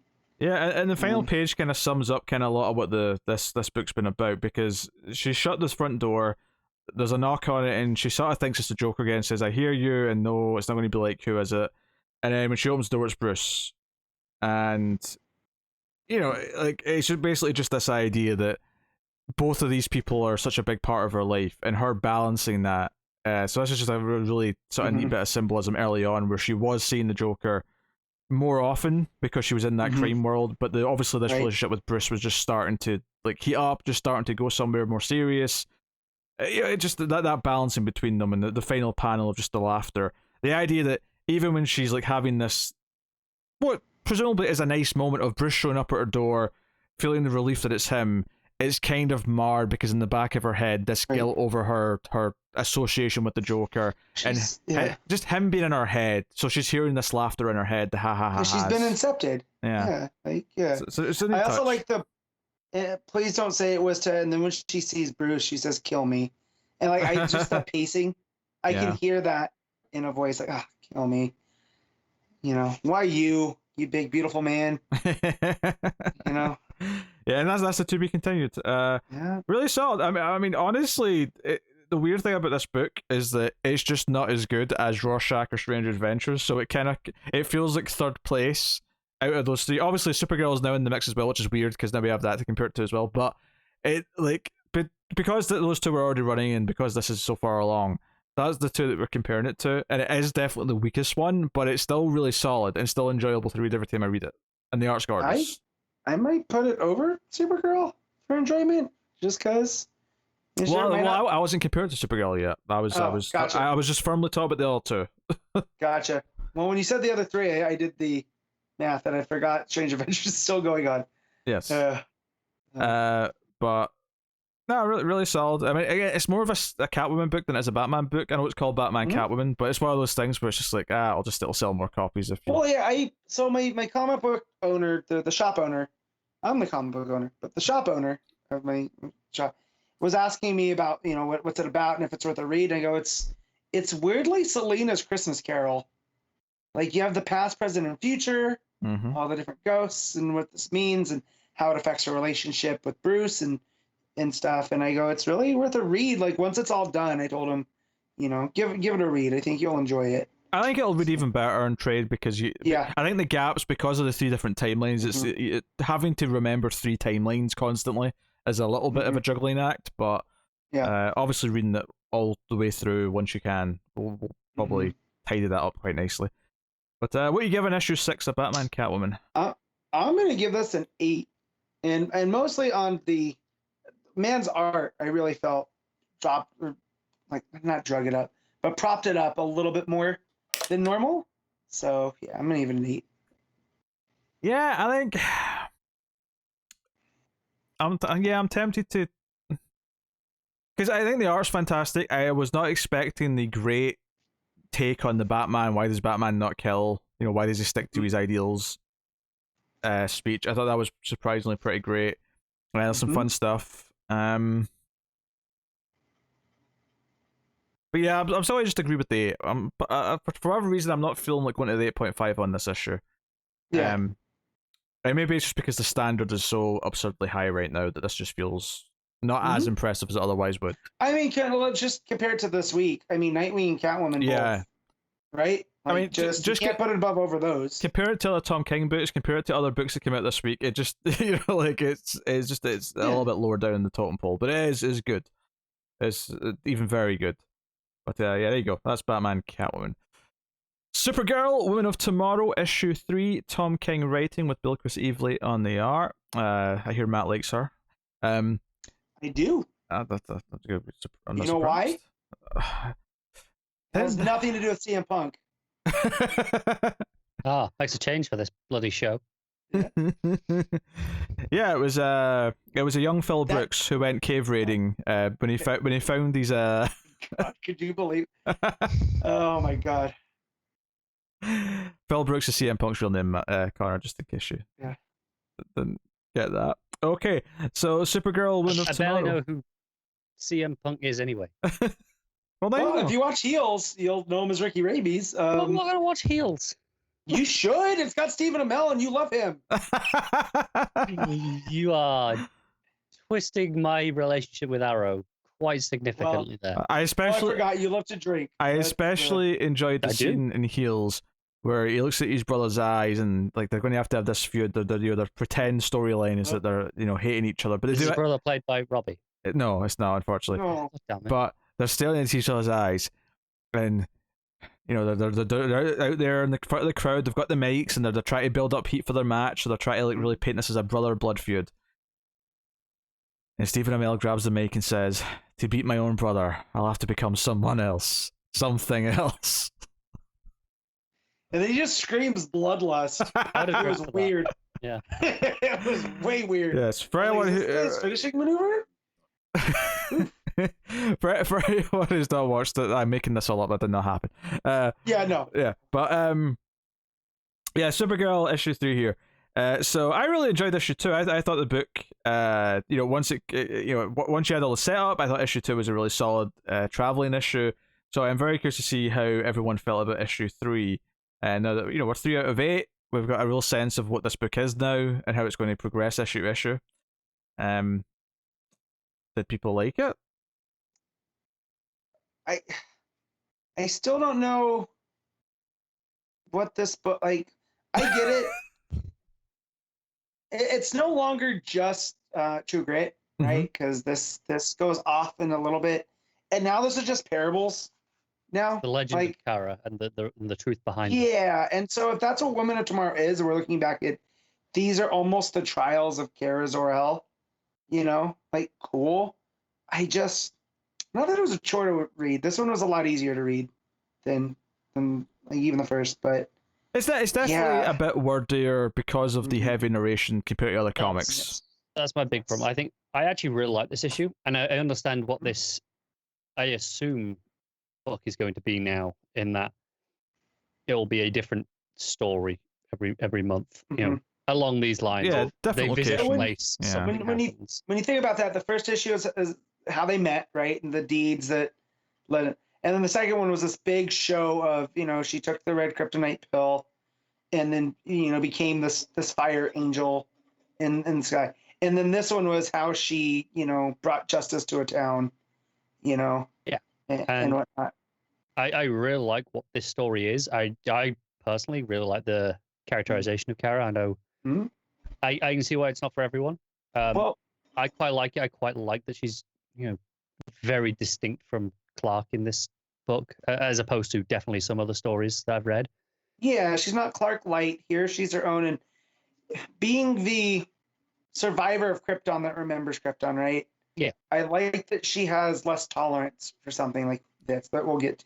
Yeah, I'm going to say it right now. I'm kind of a fan of Kara dropping F-bombs left and right. Yeah. It's working for me. I will say, though, is I wish this book was maybe 70% of the word count that it actually is. Sure. That sounds let Easley's art do some of the lifting. I opened up, that very first page, and I was like, oh boy, I forgot.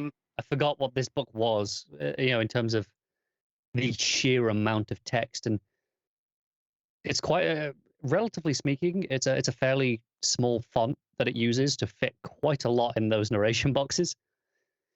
So even though it's not tons of boxes, I mean, it's still quite a lot of boxes, but even though it's not covering up too much art with the narration boxes, there are a lot of words in them. And I definitely feel like it could be toned down. Let's say, just maybe 70 or 8% of where it is now, and it would be pretty fantastic. Yeah, I like this issue. I mean, I like the last issue a lot as well. So I'm kind of just like, I'm getting the vibe it's going for with the narration. So I'm just kind of at peace with it more than anything. But this story like hints at something kind of dark, and then by the time you get to the end of it, you realize, it's exactly as dark as it sounded when they started hinting at something. So I didn't think it was going to get as dark as it did, right? Because I just thought, this is a parable for racism, and then it got to, this is also genocide. Like, man, I didn't think it was going to get there, and it did. So, but yeah, so Kara dropping F-bombs over that, I fully in support of. Yeah, and also just how annoying these are, because they arrive at this city in this planet. On Maple. Yeah, and they're looking for Krem still, the bad guy who murdered the Yellow Hills. Ruthie, I want to say her name is, the girl. Yeah. And the guy, when they first go to get information, did you have a prisoner here from off-world? We're looking for the mayor of the town. And he's building a house of cards. and he's barely listening to them. He's just kind of annoyed that they're interrupting him to the point where he's like, "Look, you're interrupting business that I am attending to." And I'm like, "You built a house of cards, dude. Like, this is clearly not a thing."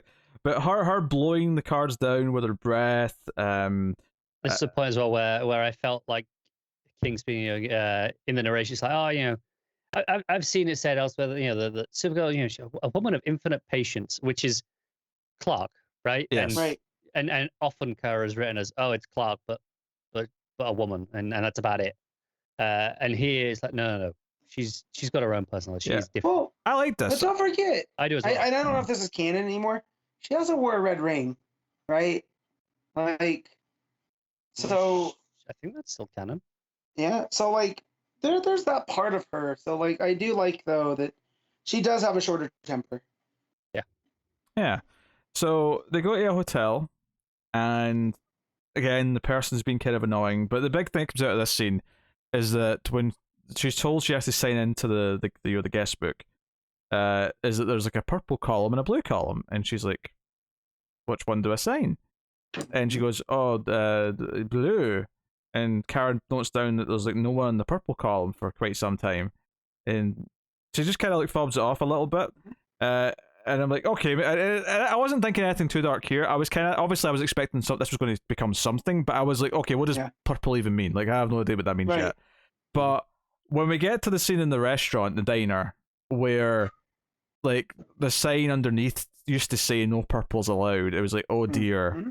Like, I mean, it sinks in like where this might be going and why has there been no purples? The sense of segregation suddenly is like, okay, I see what this story is. For me, it was where they're talking and she says, "We're happy as peach pie to have you," right? And then Kara goes, "Why did they stop coming?" And it focused really on her eyes, and it's like a glare. And then the lady's whole demeanor changes. It does a Gollum Smeagol moment. Yeah, it says, "If you want the room, you got to effing sign. That's the law. Ain't no law says we got to have ourselves a useful conversation." So just right there, you're kind of like, oh, okay, well, it's not just that purple doesn't sign anymore. It's like something bad happened. Well, yeah, but I think in that scene I wasn't sure if purple actually meant a type of person, and in context of like race or species. I was thinking, oh, does purple mean like, I don't know, like a VIP or like an important guest or something? It goes out of its way to tell us, or at least imply to us, that that the people of this town aren't the Blues. Because they say, oh, I think all blues, all off-worlders are blue. So it kind of, okay, that's it. Oh, outsiders are blue. So you're thinking that, okay, purple, they're the residents here. They don't come because it's their local hotel. They live here, right? Yeah. Right. Yeah. So there's some nice panels of them like up on the rooftop looking over the city. Kara's kind of scanning to see if she can, pick up a trail, catch a sight of creme. Then they go to the diner, which we mentioned. Which again, everyone's very rude, especially when they start asking questions about the purple and blue and what that means. Yep. A bit of a montage of sorts of them looking through and asking various people if they've seen anyone. And it does that kind of classic thing where because they've been asking too many questions, someone tries to kill them. Obviously, they don't know that Supergirl's bulletproof, so... and it does clarify a couple of pages later that there is a yellow sun. Now, admittedly, it does look pretty yellow in the colouring, but I mean, that doesn't... like, that you could explain that away as like a stylistic thing rather than actual it's a yellow sun. But there's a great moment here where Kara just kind of like wraps herself around Ruthie, and I love the narration at this part of the book where Ruthie's talking about like her mother not reacting or being emotional about the death of her kids because she had like kids who had died before she was before Ruthie was even born. And the idea that death would hear, and Ruthie just talking about how she had to let out a cry because it was just so much, like all these bullets flying at them. I agree. I like the story here, but this is one of those prime examples of just too much. Where like this is 3 panels, and there's 8 narration boxes packed full. See, but I like the story. 4 or 5. I get that we get in on Ruthie's culture though about gentleman death and just how basically life on the frontier, you just accept it, and that her mom was so hardened by it She's like, I'm not going to cry in the gentleman's presence. I like that.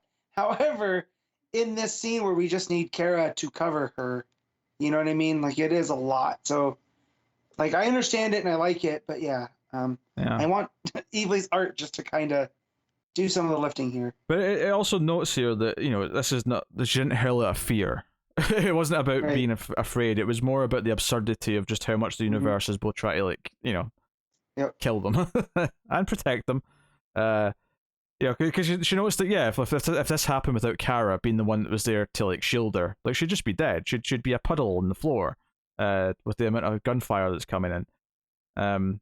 So, a lot of good stuff here. Kara goes in, demands answers, smashes the desk, all the rest of it. It's like, okay, we're going to have to look throughout the planet and find out what we can. And because they're under a yellow sun, Kara can fly again. So she's like, look, you're going to have to piggyback. And I think one of my favorite parts of art here is the full page spread when they take off. Because there's a lot of build up in the narration to, the flying. Because the narration's like, oh, we took ships, we took, we walked, we took, ground vehicles. But, this was desperate times. This was all about making me not feel unsafe or uncomfortable. But this is the last resort. We have to just go for a flyby and see what we can find.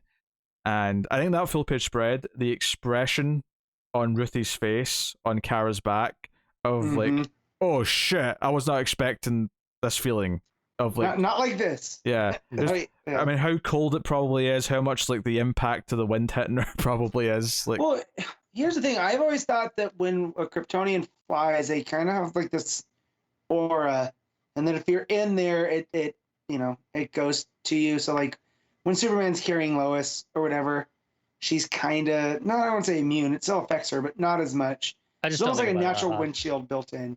Yeah, I don't think that. I just assume he's never going so fast that it would cause any maybe I don't know, damage or anything too uncomfortable.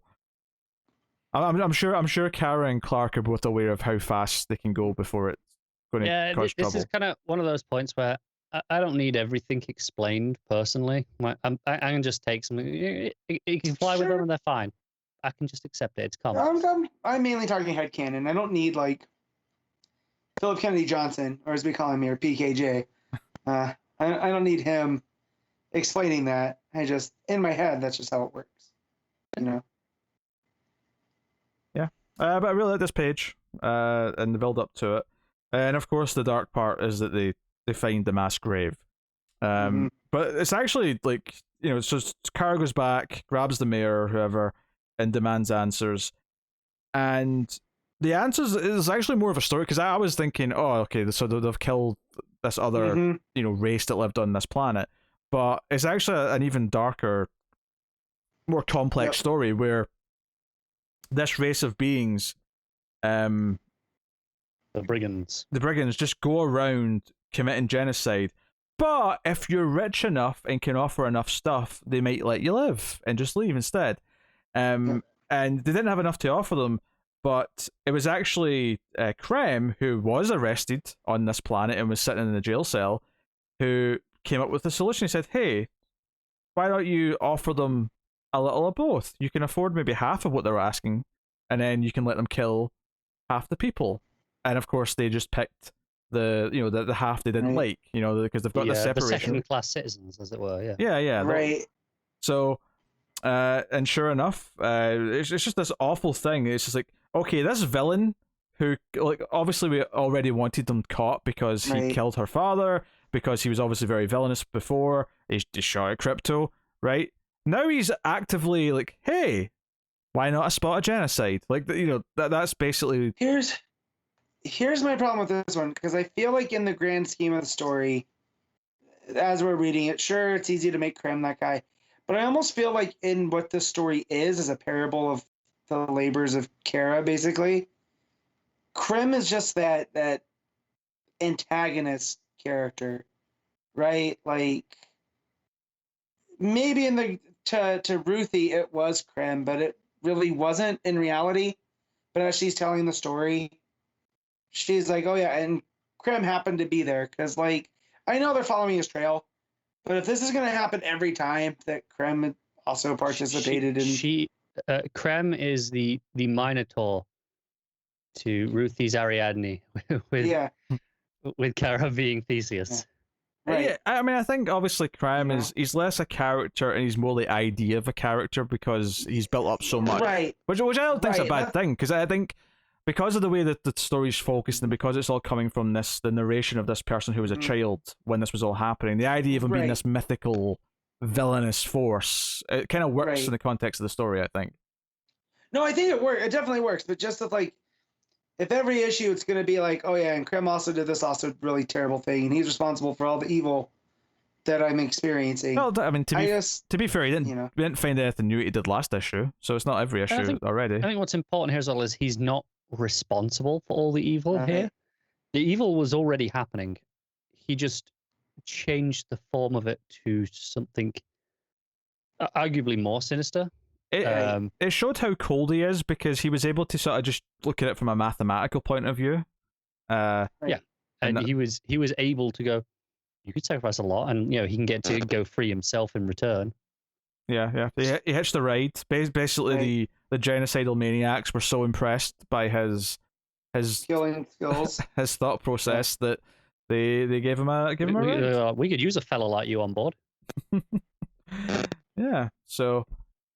I dug this issue. I think I think these all being relatively standalone chapters, although obviously still building to a whole, is working for it, because I think this issue and last issue both presented ideas, had sort of arcs in and of themselves, had mysteries that sort of got unraveled by the end of the issue, and presented us with a bunch of good Kara moments, I think. So.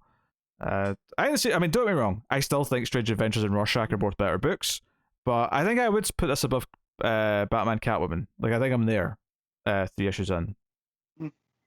So, take that for what you will. I will say that the thing that I really like that sums up this everything is where she goes, it's too big, we're too small. That's a nice moment too. Yeah, it's a really nice moment. As it's zooming out and they're getting smaller and smaller. Yeah. So that's really like that moment. No, that's good stuff. Matt, what are you giving it? What are you giving Supergirl? I'm going to give this an 8. It's still real good. Not as good as I want it to be, of course, but it's so good. Connor? Yeah, I'm pretty sure I sounded more positive than Matt throughout most of that. But I'm also giving it an 8. Like I say, this book could have been capable of an 8.5 or a 9 with less words. I am going with the 8.5. I think that's perfectly kind of where it's sitting for me right now. I'm digging it. But it's a testament to the range of King's miniseries that it's it's what, 4th for me? Including Mr. Miracle, Strange Adventures, and Rorschach. Not that they're in that order. I'd have to really think about what order they're in. But this is only 4th as of now. We'll see where it goes from here. But I do like it more than Batman Catwoman, which I'm still enjoying. So I will say I definitely like it more than Omega Man, which I couldn't finish. Well, I've not read that, so I can't comment. I got 3 issues in, and I was just like, I can't. This do not understand the praise for that book. It was very difficult. I still have to read Vision, which I hear is very good. I have to read Vision too. I'll get around to Vision at some point. Yeah. Maybe if WandaVision was even better, it may have put me in the mood to read it. But I like WandaVision a whole lot. I liked it until the end, kind of shat the bed a bit. But well, Vision, the comic does not do that. No. I trusted it wouldn't. It wouldn't. You watching What If, Pete? Or you tap out on animation? Yeah, I'm not inspired to watch it really. I am good. So does that mean we can't get you to watch Visions? Yeah, well, I'm not watching Visions, so Whoa, you're not watching Visions? No, I am so tapped out on Star Wars that's not Bad Batch, and I can't. Matt answered it for. I was going to say what the hell's Visions. I didn't know what that was. No, it is literal anime Star Wars, where they have anime studios making episodes of undetermined length. How about you nuke that from orbit? It's the only way to be sure. It has an amazingly well cut trailer, though. Just no matter how the episodes end up, the editing on that trailer is just fantastic. Awful. Go ahead, Pete. I just yelled awful. I was done. I just want to say, my main problem with I feel like there's almost too much Star Wars, and judging from my Twitter feed, I'm gonna have to start muting Star Wars. There is too much Star Wars. I There's agree. just too damn much. Hey, join the club, Matt. I have muted tons of Star Wars terms. Yes, I know. Matt, However, watch the trailer and tell me this doesn't feel fresh. I'm not saying it doesn't feel fresh. It's already though. I'm at a saturation point with Star Wars, and it's anime, which I already don't enjoy. So, it can be fresh all at once. I'm still probably not gonna watch. So, yes, man. That said, the Kira stuff, I'm here for. So, Yeah. All right, let's move on, shall we? So every month on patreon.com/MailFuzzTV, or patrons at one of the higher tiers that we have can make myself or Connor read a book. We're going to do one on this episode. Connor is going to talk about Noctera issue 6. Yeah, Scott Snyder and Tony Daniel. This is, I'm like 90% sure, the end of the arc. One, because it's an issue 6, and they tend to be. Two, thematically, a lot of this ties back to the first issue. So it really makes sense. And if it's anything like a lot of Snyder's other creator-owned books, it's probably taking a break after this issue. I haven't actually checked the solicits, but I will check in with Tyler to see what I'm reading next month. Yeah. But I am fairly sure this will be on a break. But so sorry, you can take it to Substack, which I hear is going to allow pornographic material because OnlyFans is removing it. So yeah. Long story short, was there ever a stranger business choice than that? It's so weird. It's like long story short, the last time my brother was here, he was having issues with his email. My wife went to help him without any offering. He had said, "Ignore all the OnlyFans emails. They send them out to you a lot." Which my wife, in all of her clarity, wasn't going to say anything about. Yeah. But he gave himself up. So as soon as that news came out, I asked him how he was doing. Not well. He says he still has till October. Still gets a lot of emails too. So not everyone knows the story. So my brother, I love him. It's delightful news. He's a bit not all there. I mean, it's a silly. I mean, it's like Burger King announcing they're going to give up burgers. Like, what? No, not burger. The Whopper, because sure, OnlyFans offers a lot of stuff. Sure, I don't know. I've never been there. Sounds like you do know, Matt. It sounds like you do know. I am familiar with it. Oh, he's very familiar. However, most people go to Burger King for the Whoppers. And there's like Burger King going, yeah, we're not doing that no more. It's like, well, then I have no reason to go to Burger King. Pretty partial to the Royale, actually. I had one today. Yeah, I have literally never had a Whopper at Burger King. And I've had Burger King many a time. I will say, I actually prefer the Whopper over the Chicken Royale. But Pedro likes the Royales, and they have an offer on the app where you get 2 meals. If you get the same thing, it's like 2 meals for like half the price. So I go, yeah, screw it, fine, I'll have the Royale. So Noctera, how'd this lead to OnlyFans? I think that was Pizza. I wanted to crack a Substack and wrote it to OnlyFans. On Snyder's Substack, he's not actually publishing comics through his. He is teaching his a writing course. He is not teaching in any colleges for the next year or two, and instead is doing everything on Substack. Scott Snyder, is this a humble brag? If I talked to when I met him, I got good vibes. When I went to that signing, just different stuff from. Well, no, because you're praising him and say he's a nice guy. It's not really much of a brag. Yeah, okay, I was just gonna say. Lots of people have met him. He's at a lot of cons. I've met him. I've met him, yeah. Yeah, okay. But like when I went to meet, he was just a solid individual. You just get good vibes from him, and then you find out he's using the Substack to teach, and it's like that's something that I would pay for, beyond comics. So well, that's real cool. If it's anything like OnlyFans, I'm sure he has to like flaunt it and like charge like extra for all the little bits and pieces. Maybe that's what OnlyFans needs to do. They need to go and offer grants to comic creators. To, hey, come and post your work on here. Yeah. Maybe part of the class, you tip, $10 and you'll rate your comic that you've worked on. You'll read your comic script. We'll go subscribe to Tynan's OnlyFans. Those hot comics. Oh. Last year I called the episode Tynan 4 The Quest for Peace. I don't know how I'm going to turn it into a porn pun for this week, but I'll see what I can do. I'm sure there's ways. Look, there's thousands and thousands of parody titles for you to choose inspiration from. I'm sure I'll find one. All right, cool. Tell us about Noctera so I can go to the gym and then be there to watch CM Punk make his glorious return to wrestling. Yes. Yeah, no, it's good.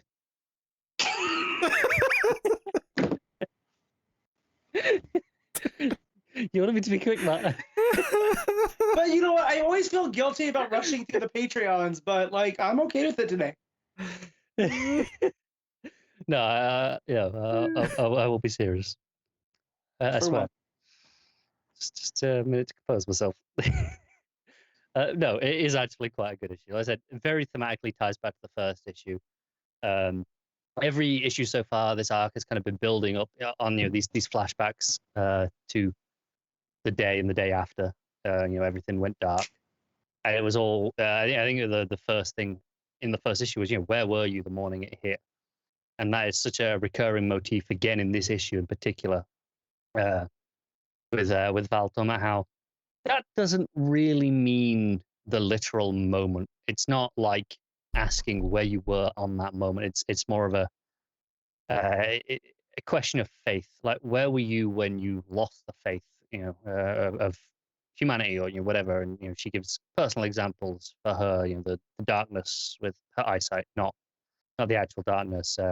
Moments with her brother, and the counterpoint of the rediscovering that faith and rediscovering humanity, and those same moments coming back and seeing the faith being, yes, some of these were shitty moments, but they are important moments in their life, and that ultimately has led things for the better.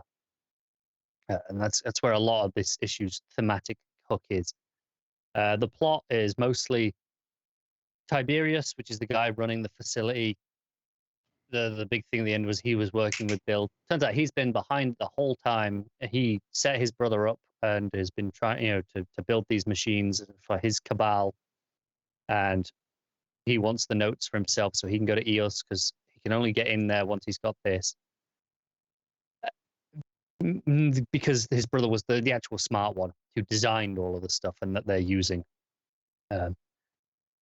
There's a cool action sequence, bit of a shootout. Then they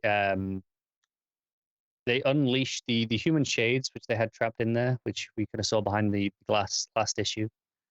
They actually let them out as a distraction to like fight through them all, and it rips. Well, not that one. It was a lot of them ripped through like Bill and that who's chasing them in the facility, and then they escape and they're outside, and Tiberius has chased them. But then they're like, oh, what are you looking at? And you see the hands coming up behind him, and he is ripped in half, very literally in half. It's pretty glorious, actually. Daniel turns in some great art here, and this is Gus, who is the grandfather of the girl. This is who they were transporting through the whole arc. Bill captured him a couple of issues ago and let him turn into a shade, and his plan was he wanted him to kill his own granddaughter while he was a human shade. But somehow he's retained just enough of his humanity to kill, his brother here, but to save his granddaughter and the others, so that they can, escape. And he doesn't chase them, and he communicates with them. He talks. It's a very interesting lettering effect, actually, where it's so scratchy and weird. And then, it turns into an actual human word. He still manages to get the word "run" out, but the lettering is just, it's actually phenomenal. It's one of my favorite moments of this issue is just the way that this is done, the effect of it. It's so different to what we've seen from their attempted speech in other issues. Just a bit more humanity still in there. And so they're still being chased by all these shades that they let out. They get in their truck, but they've got no power. They're like, hey, look, we're on a hill. Let's just keep going.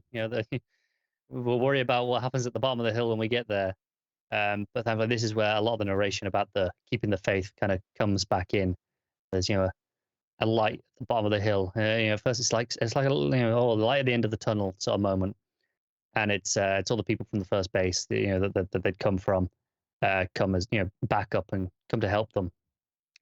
They're there with all their trucks, the big headlights blasting, and take out the shades and keep them safe. And that's it turns out the moral of this is they can trust some of these people after all. Humanity is better as a civilization, as a society, as opposed to just her and her brother is the ultimate message of this arc.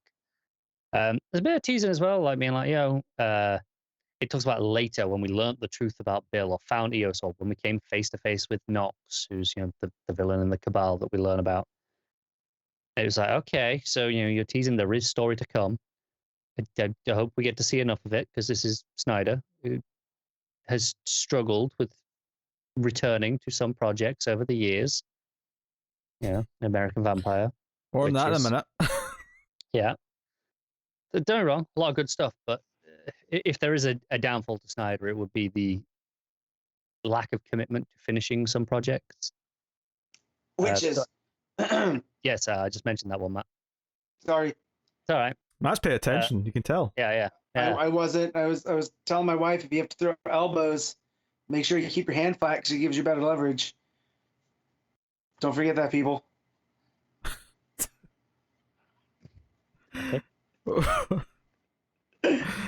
All right. So the final tease of the issue is Bill's still in there. He's survived the Shades somehow, even though they were seemingly tearing him apart. And he's really interested in their language. That's all he cares about personally, for some reason, which obviously we don't know about yet. And he takes the thing that was like trying to translate it, the hard drive. Kind of looks like a robot head, to be honest, the way he's carrying it. And he's still out there. He's a threat that will continue. It does say to be continued at the end of this issue, so obviously the plans are for more. I just hope there's enough, because I'm really digging it. I really like this world. It's a lot of fun, and Daniel's art's great, especially all the action pieces. Just really suits his stuff. I'm having a blast. It's pretty innate. Just about. I think the way it ties back in with the early issues really does feel like this is the end of the first trade. It feels really neat in that way. I enjoy it a lot. Okay, cool. I'm going to talk about American Vampire Survival of the Fittest issue 1. So pivoting away from the main book for the first mini-series, which is basically to say it's still Snyder, obviously, but we have Sean Murphy on the art for this, and in many ways this feels equally relevant story-wise to the overall saga of American Vampire. We got Felicia Book being kind of the lead character, but Cash from the second arc as well. Also, or was that the third arc? Whatever arc that was, in Vegas. It's the second arc. Yeah, that's the Vegas arc. Yep. So they're both in this. Great sequence at the start of this, where Felicia is talking to like the editor of, or the owner of multiple newspapers, and he's trying to explain to him that vampires have infiltrated several of his newspapers around the country, and that she's going to wean them out and take care of them. And he doesn't believe her, obviously. He's like, go to one of those stupid little tabloids down the street and sell them your stupid story. Mm-hmm. And she's like, well, you can believe me or not, I'm still going to kill them. Like, it would just be easier to deal with if you were, because he keeps treating it like she's trying to like get him to print this, and I never actually get the vibe that she wants him to publish it. This is more about just dealing. You've got these vampires infiltrating, and he calls in his like sort of right hand man, and of course this is one of the vampires, and she's like, "All right, you want proof?" So she pulls out a gun, shoots him with a wooden bullet. There's a bit of build up to it though, so it's nice and tense the way it's building up to it, where she's kind of bringing up examples of how he's like buried stories until it's too late, when it's been like other vampires that he's working for that have like left crime scenes or things like that. But of course he does vamp out once he's been shot and comes after her, and she kills him. She does have a bit of extra strength though, right? Which this vampire, as he's dying, kind of points out, you're not completely human. And of course we know that Book was infected with some vampire blood when she was conceived, and that's why she's a bit of a, not full-on blade, but she does have a bit extra strength, she's a bit weirder, and so on. But we actually get her going back to the Vassal's like base, right, which is like, secretly inside the American Museum of Natural History, and like we get this sequence of her going into the secret elevator, and it's kind of like a school in there where they've got all these junior agents learning how to like look at vampire skeletons, and they're kind of geeking out when she walks past and stuff like that. This was really fun because we've had enough referencing to these vassals and Hobbs and Felicia at this point that actually getting to just follow her back to their base, they're kind of like Hellboy's got the bureau and stuff like that, or even like a Men in Black style thing. It kind of feels like, oh, this has been so built up that it's kind of just exciting to see it and see them function and see them like pick their next mission and whatever else. So yeah, she has a big conversation with Hobbs, which is most of the rest of the issue, which is he is trying to talk her out of going on her vacation that she's sort of built up. She's going on like a month-long getaway and she's not telling him where. And he's like, hey, there was this scientist who the Germans, have, right? Because obviously this is 1941, this story's set. So America's not quite entered World War II yet. And basically, this guy might have found a cure for vampirism. He may have a cure. Why are you smirking, Matt? Connor hasn't moved in 2 minutes. I'm just like, he's dead. He's just like, fine. But the way, Connor, it looked like you were frozen. But I'm like, my feed's not frozen, so his I don't think is frozen. I mean, I could have been frozen. I know, but you were sitting perfectly still. Look, and I won't lie to you. I'm reading one of Tynan's emails that just dropped in the last hour. Yes, of course. Okay. I'm sorry to interrupt that. I was getting giggles out of it because I thought Connor died. That's all. Okay. I was at my shop today to pick up this week's books because today is my only day off, and Department of Truth, the first trade was just sat there by the till, and I got paid yesterday. So I was like, oh, go on. All right. And basically, James was selling it to Matt on Twitter the other day, and I'm like, yes. I think I want this book now. There you go. Cool. So yes. So Felicia's trying to be talked in to taking this mission because they sent in an operative already, but he went missing, and it's probable the Nazis got him, but they don't know for sure. But they need to confirm if this is true or not. So, and as we're hearing this debate, we see Cash, who's down in another part of the building with his son, who is of course infected with the vampire blood and is a monster in a cage. He's feeding him a rabbit, and it's all very depressing. It's all very dark and moody. Cash looks horrible, but he's like trying to talk to his son, and it's all very vicious and nasty. So it's sort of like giving us a reason, like a motivation why we really need a cure, right? It's not just because of the vampires who are already assholes killing people. It's like innocent kids who are just monsters with no intelligence, like this. And when she declines and says it's a bit of a wild goose chase, he basically confronts her with, no, I knew where you were going. You were going off because you thought you'd found a possible cure or something to change your blood. This is a real chance. This is something we can actually do. And kind of really sells her on it. And he's not quite said yet that it's a cure. Like, he's sort of described it in a way, it's something to do with, this flower that reacts to sunlight and it, affects blood. Well, it's a more potent version. So it feels like that's what it's building up to, but it's not quite there yet. And it's actually Cash who eventually appears at the door and says, a cure. He's talking about the cure. And she's like, a cure? What do you mean a cure? And he's like, no, not a cure, the cure for vampirism. And we're going to get it. So, and the other thing this conversation does really smartly is that it introduces the idea that she feels guilty about Cash's child. Like, that she feels responsible for letting that happen because that was her mission and it happened on her watch. So even though she's still kind of denying that this is a real thing that she should do and she doesn't want to be involved in it, the second that Cash is the one that says, we're going to go do this, she's going to agree to go with him because she feels guilty and responsible for what happened to his kid. So it's a very, very well told setup issue, which actually works really well. I think for a standalone story, even if you hadn't read any American Vampire, I think this issue would probably still work quite well the way it's told. There's not a lot of action in it other than the vampire at the newspaper office, but I mean, honestly, if you want the story to be set up properly, I think you kind of have to take that way. You have to accept that you're going to have to set stuff up before you get to all the action and the adventure, which obviously they're going to be on this trip in the next issue. But I think this issue is so good. It's setting up the motivations for the two main characters, giving us a cool insight into the vassals base, and like, because we've had so much of them being involved in the story up to this point. Arc number 2 onwards, they've been such a permanent fixture.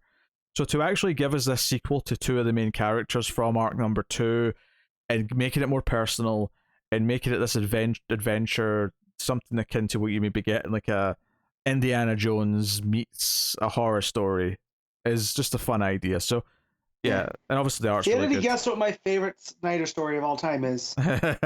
You just explained it.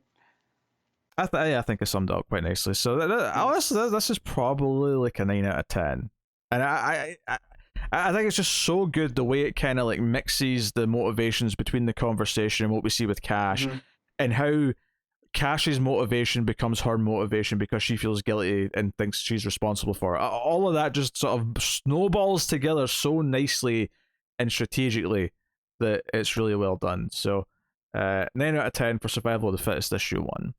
So there you go. So cool. Just before real quick, Pete. Oh yeah. Punk just posted on Instagram. Oh yes. That it's clobbering time. With the Sick of It All song.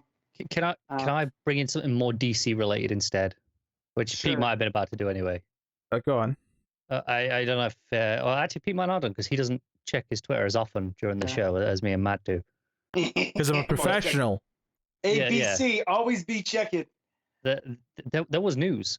Okay, what's the news? Hurry up. There was officially a new movie just announced as in production. A Black Canary movie starring Journey Smollett. Oh, I did see this. This is by Misha Green. This is for HBO Max. It's not a For theater HBO movie. Max, yeah. But I mean, Misha Green, Journey Smollett, Black Canary. Yes, please. Shane, I saw it because Shane tweeted something about it. I'll be honest, I am more excited for this because of Misha Green and Lovecraft Country than I am because of Birds of Prey, because Birds of Prey was not that good. And but Birds of Prey is the best of the modern DC movies. No, it's Shazam. But well, I haven't seen Suicide Squad yet. Shazam too. I like Shazam, Birds, the new Suicide Squad, but yes.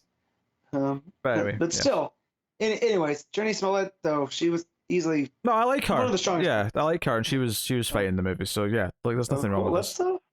Let's go, because I have a date with CM Punk tonight. Yes, guys. I know. It's really fun watching Mike get agitated. You're making me late for my dance like Captain America. I'm getting to the final segment. I was just going to say that on this week's episode of Stargirl, they very strategically named an orphanage the Ordway Orphanage. Aww. So I was just, I just wanted to throw in that whole convention of naming streets and stuff after creators has definitely bled into the shows. And it's not the first time it's happened, but this one stuck out to me when it popped up this week. So I just thought I'd mention it. I wanted to bring it up, give it a shout out. And Stargirl's pretty good. People should watch Stargirl. It's far from just streets and things. We have characters such as Diggle. True. Yes. It's characters. Yes. But I thought that was nice. That was a nice thing. Also, the Shade popped up this week, so that's stuff we're building to. But yes, that takes us on to the part of the show where we pick our favorite things of the week, favorite panel / moment, favorite cover, favorite art, and top 5 books, however many we read, if it was less than 5. So we'll start with panel / moment, and remember, it's okay if we overlap. It's not a big deal. Matt, what's your panel / moment? Oh, it's gonna be from Nightwing. Mm-hmm. And it's going to be with Superman, but it's them sitting at the Daily Planet as the sun's rising on the globe and having the conversation. It's such a great image. 2 of my favorite characters, probably my top 2 favorite DC characters. That's if not all comic characters. That's fair. Brought to life by Redondo. It's so good. Connor? Yeah, I mean, I also from Nightwing. I mean, I'm pretty sure I know what Peter's going to be from Nightwing, in fact, towards the end of the issue, I suspect. But I'm going to go with one from a bit earlier that does not have Babs in it. No, mine's just going to be the shot where he's on the roof, the helicopter's there with the spotlight down. It's just such a great image that even though it hasn't got some of the weight that some of the later moments, it's just such a gorgeous image that I'm going with that. I'm actually not picking the kiss. I know you expect. I'm actually a little bit shocked, but it's a great moment. It's I could probably do a top 10 moments from that issue of Nightwing. There were so many goddamn great moments. You really could. But you really could. If I'm picking one, I'm actually also going with the Superman scene, but not the same moment. I'm going with asking to look out for John. I thought that moment really rung true to me. And so this was like a double legacy moment because Nightwing's a legacy character, but then John's a new generation of legacy, and they all fit. It just all clicked in a way that it worked. But yeah, Dick Babs for life though. Just in case. So best cover of the week. I suppose I'll jump in here first for this one. I'll say I do really like the regular Batman Catwoman cover with Phantasm. But I'm going to pick Nightwing's main cover with the changing going down the stairs. It's just such a fun concept. So yeah, Matt, what you got? I mean, as long as Vision's in play, that's always an option. I was a little bit disappointed with the Catwoman variant. Like, it's fine, but it's cat and bat. It's almost... still good, but it's not one of the Vision's best. No. The Supergirl variant's pretty cool. I don't know who does it, but it looks. Yeah, it's Mac. Yeah. Okay, it's pretty good. I like the colors. I think the proportions are a little bit weird, but I do. Yeah, that's Mac for you, though, isn't it? Yeah. Yeah. So, and I do like the Batman Catwoman, but I'm just gonna go with Nightwing because it does remind me of. I can't believe that Sacha Baron Cohen has kept this Bruno character up so long that he's now doing comic art under it. But if anyone could do it, it's him. Imagine if it was him though. Like, imagine he lived as Borat for the second movie for like what, a month and a half. The dude's crazy and impressive, and that's what I say. And obviously, he can do, very as a serious actor, as well. Like, he can pull off dramatic roles. Right. If anyone could have pulled this off, it's him. 100%. Yes. All right, Cara, what's your cover of the week? Yeah, I'm going Nightwing as well. We already mentioned all the good covers. There you go. Like, there are some really good ones, but it's Nightwing. Yeah. All right. So then, art of the week, Cara can go first. Oh, I get the easy option. It's Nightwing. Even with great art in Catwoman, great art in Supergirl. And I'm sure you guys are going to talk about Clay Mann as well. Also fantastic. But I don't doubt that at all. But it's Nightwing. Yeah, I'll make it quick. It's Nightwing. Yeah. Yeah, it's Nightwing. Yes. There you go. You got line work. You got colors. You got inks. Everything works in unison perfectly together. Yeah. Perfectly balanced as all things should be. It's very nice. Very nice. Which I realize is Borat and not Bruno, but you know what? I can't do the Bruno voice, so I can do I have to attempt at Borat? let me tell you, I would see Bruno, and the hardest I laugh is Harrison Ford's cameo in that movie. I was not ready for that. Yeah. I'm not surprised. All right, top 5 books, Matt. Hit it. Number 1, Catwoman. Number 1, Nightwing. Shoot. Yeah, one jump, Matt. You know what happened is I was trying to put Batman, Catwoman, and Catwoman into the 2 or 3 and completely overlooked Nightwing. But yeah, number 1, Nightwing. Number 2, Catwoman. Number 3, Batcat. Number 4, Supergirl. Number 5, Superman the Authority. Okay, Connor. Nightwing, Catwoman, Supergirl. Oh, someone had an easy week. I mean, hey, there's half of Superman and the Authority in there, but I didn't even rate that. I don't think it was fair to did not finish. But I had a great week. Those were 3 fantastic books. Yeah. So I'm also going to have Nightwing, then Catwoman, then Supergirl, and then Batman, Catwoman, and then Flash. I mean, I liked all 5 of those books, so I mean, I can't complain. But there's also all 5 books I read, so. But that just means I made wise choices. I did not read the books that would have dragged me down, and balance has been restored. All right, that's all our picks for the week. I will tell you what's coming next week from DC Comics. So coming up we have Detective Comics 1042, Action Comics 1034. Wonder Woman 778, Robin issue 5, Infinite Frontier issue 5, Batman Superman 21, Wonder Girl issue 3, Harley Quinn issue 6, Superman Son of Kal-El issue 2, Teen Titans Academy issue 6, Batman Reptilian issue 3, Checkmate issue 3, Wonder Woman Black and Gold issue 3, Superman 78 issue 1, Mr. Miracle The Source of Freedom issue 4, Superman vs. Lobo issue 1, Ruby Justice League issue 5, and that's basically it. So that's like a lot, but honestly, given what I didn't read last month, I've actually got a nice tidy normal amount out of that list. What did you skip last month? Obviously, Reptilian. I didn't read Reptilian, I didn't read Batman Superman, so... Okay, yeah. So, And I don't read Wonder Woman, so I actually have a nice handy, like, I don't know, 70 I books. assume you're trying Superman 78, maybe? I am trying and that. then Superman Lobo is Seeley, right? Yeah, but I don't have time. It's Lobo. With work. It's a double like prestige book as well, I think. Yeah. And I have to get caught up on Wonder Woman and Superman. So, yeah, that's me too. And Detective, and no. Honestly, though, I think it's a real. If that book had been out this week instead of next week, I would suspect most of. I have to say though, I am super hyped right now on Detective and Action, and they're both out next week. Infinite Frontier's been a lot of fun for the big DC stuff. Wonder Girl obviously has got a lot of buzz. More Taylor Superman. Like, there's a lot of good things out next week. I'm kind of happy, and I will say this: we'll see if I read Checkmate, because I'm a little bit iffy on that right now. The Bendis burn is setting in. The Bendis. Here's my thing: why read Checkmate when you could just read Justice League that gives everything else away? Then P would have to be reading Justice League. Yes, I'm not reading Justice League though. So, Patreon, you know what you have to do. I mean, it's difficult when it's double. I could do this because I didn't open myself up to it. It's difficult though when it's double shipping, because you can't. I mean, unless you pay for 2 slots, I suppose. Which, I mean, true. If you want to, I'm not going to stop you. But, it is what it is.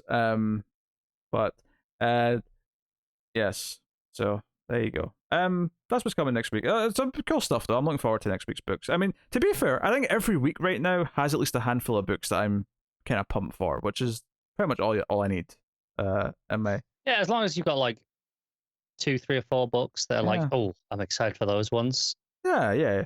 That's not bad. Yeah, I'm in a good place when you feel like that. So there you go. That is basically the show. I will thank our Patreon producers for the month. So thank you to Tyler Hess, Cindy Palacios, David Sharp, Board Now, Al Tradesman, Christopher Moy, David Brown, and Stanley. Excelsior! Stanley, not Stanley. I'm gonna keep doing it. Yeah. You can, of course, support us for as little as $1 per month at patreon.com/MailFuzzTV and get some bonuses for your trouble. In particular, at the $5 tier, you get the show a day early. You get it sometime on Saturday when it's out the oven, fresh and ready to go, as opposed to the usual time on the Sunday. So go and have a look and see if you're interested. But you can, of course, support everything we do for completely free by simply hitting like, subscribe, commenting on the YouTube channel, or giving us a 5-star review and rating on the iTunes or whatever podcast app you use. Not all of them have dedicated review systems, but some do. Podcast Addict does, as I pointed out some of the bad reviews that were on there from before. So go check out that and help us out that way. You can also follow us on Twitter at DC Comics Podcast, and feel free to share us out amongst all your friends who might enjoy a DC Comics podcast. That, of course, always helps. But that is pretty much it. I suppose the other thing to do is check out MailFuzz TV and MailFuzz Movies, those 2 YouTube channels for reviews of movie and TV content. I mentioned Stargirl. I reviewed that this week, so go check out that. So there you go. And Heels, which we mentioned earlier. If you care about me talking about the wrestling TV show, Heels. I suspect most of them have had enough wrestling nonsense. It's all a work, brother. Until it isn't. Don't work yourself into a shoot. Yeah, that's what I was about to say. Work yourself into a shoot. Yeah, Jabroni Mark.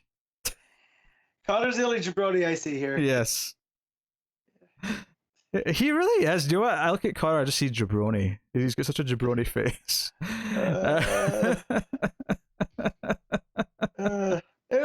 You know what's hilarious? His beloved Paige loves The Rock. She does. Yeah. She's a mark for The Rock. Yeah. She is. I mean, who is not? I mean, really. come on. Oh dear. It makes me feel like Hadley with Batman. Yes. The Rock's like the Rock's. Wait a minute. You feel like Hadley? Is there something you want to tell us? Are you in retirement in 4 days? There may be more than one reason I'm not here next week. Anyways, all right, cool. Yeah, the Rock's bicep is bigger than Connor's head, so Yeah, well, probably true for all of us. He's bigger. You know what though? He's bigger now. I don't know. I mean, Matt's got a pretty big head. Come on, look at him. I do. It's only 7.25 circumference. Yeah. It's fine. Yeah, but that's big for a bicep, though. I mean, when you think about it, yeah. He's bigger now than he was when he wrestled. It's yes, crazy. he's way bigger now than he ever was when he wrestled. I think supplement. Hollywood. Yeah. Well, Yeah. no, it's not Hollywood. It's called. There's not checks for steroids in Hollywood compared to wrestling. From what I know about wrestling, there wasn't really checks. It was just don't get caught. That was the check. You know, Brock Lesnar. Come on now. That said, someone said, "What if it's Brock that shows up tonight?" And I go, "I just want to see how far you get there, Darby." Pretty far. I'm guessing pretty far. Yeah, buddy. All right, cool. Let's do this. Speaking of biceps, I gotta go get a pump in. So, you know, banging. Well, thank you very much for joining us. This has been Comics from the Multiverse, and of course, we thank you once again. So, it is also the night of Rampage. At the time of record, obviously, by the time you hear this, Rampage will have happened. It goes live in 15 minutes from when we're recording. It does. I'm going to be watching it live. I'm going to have to dodge my phone because I'm on the West Coast and it doesn't air yet. Although you should move, Matt. Yeah, okay. It's just that easy. I'll just sell my house, move. Matt's going to Florida. Matt's going to Florida, brother. Anyways, all right, cool. Let's wrap this up. Get answered. Thank you once again for joining us. We'll see you next time. Keep reading DC Comics, and remember to never get lost in the Speed Force. Your arms are too short to box with God, or something like that. I can't remember the full quote.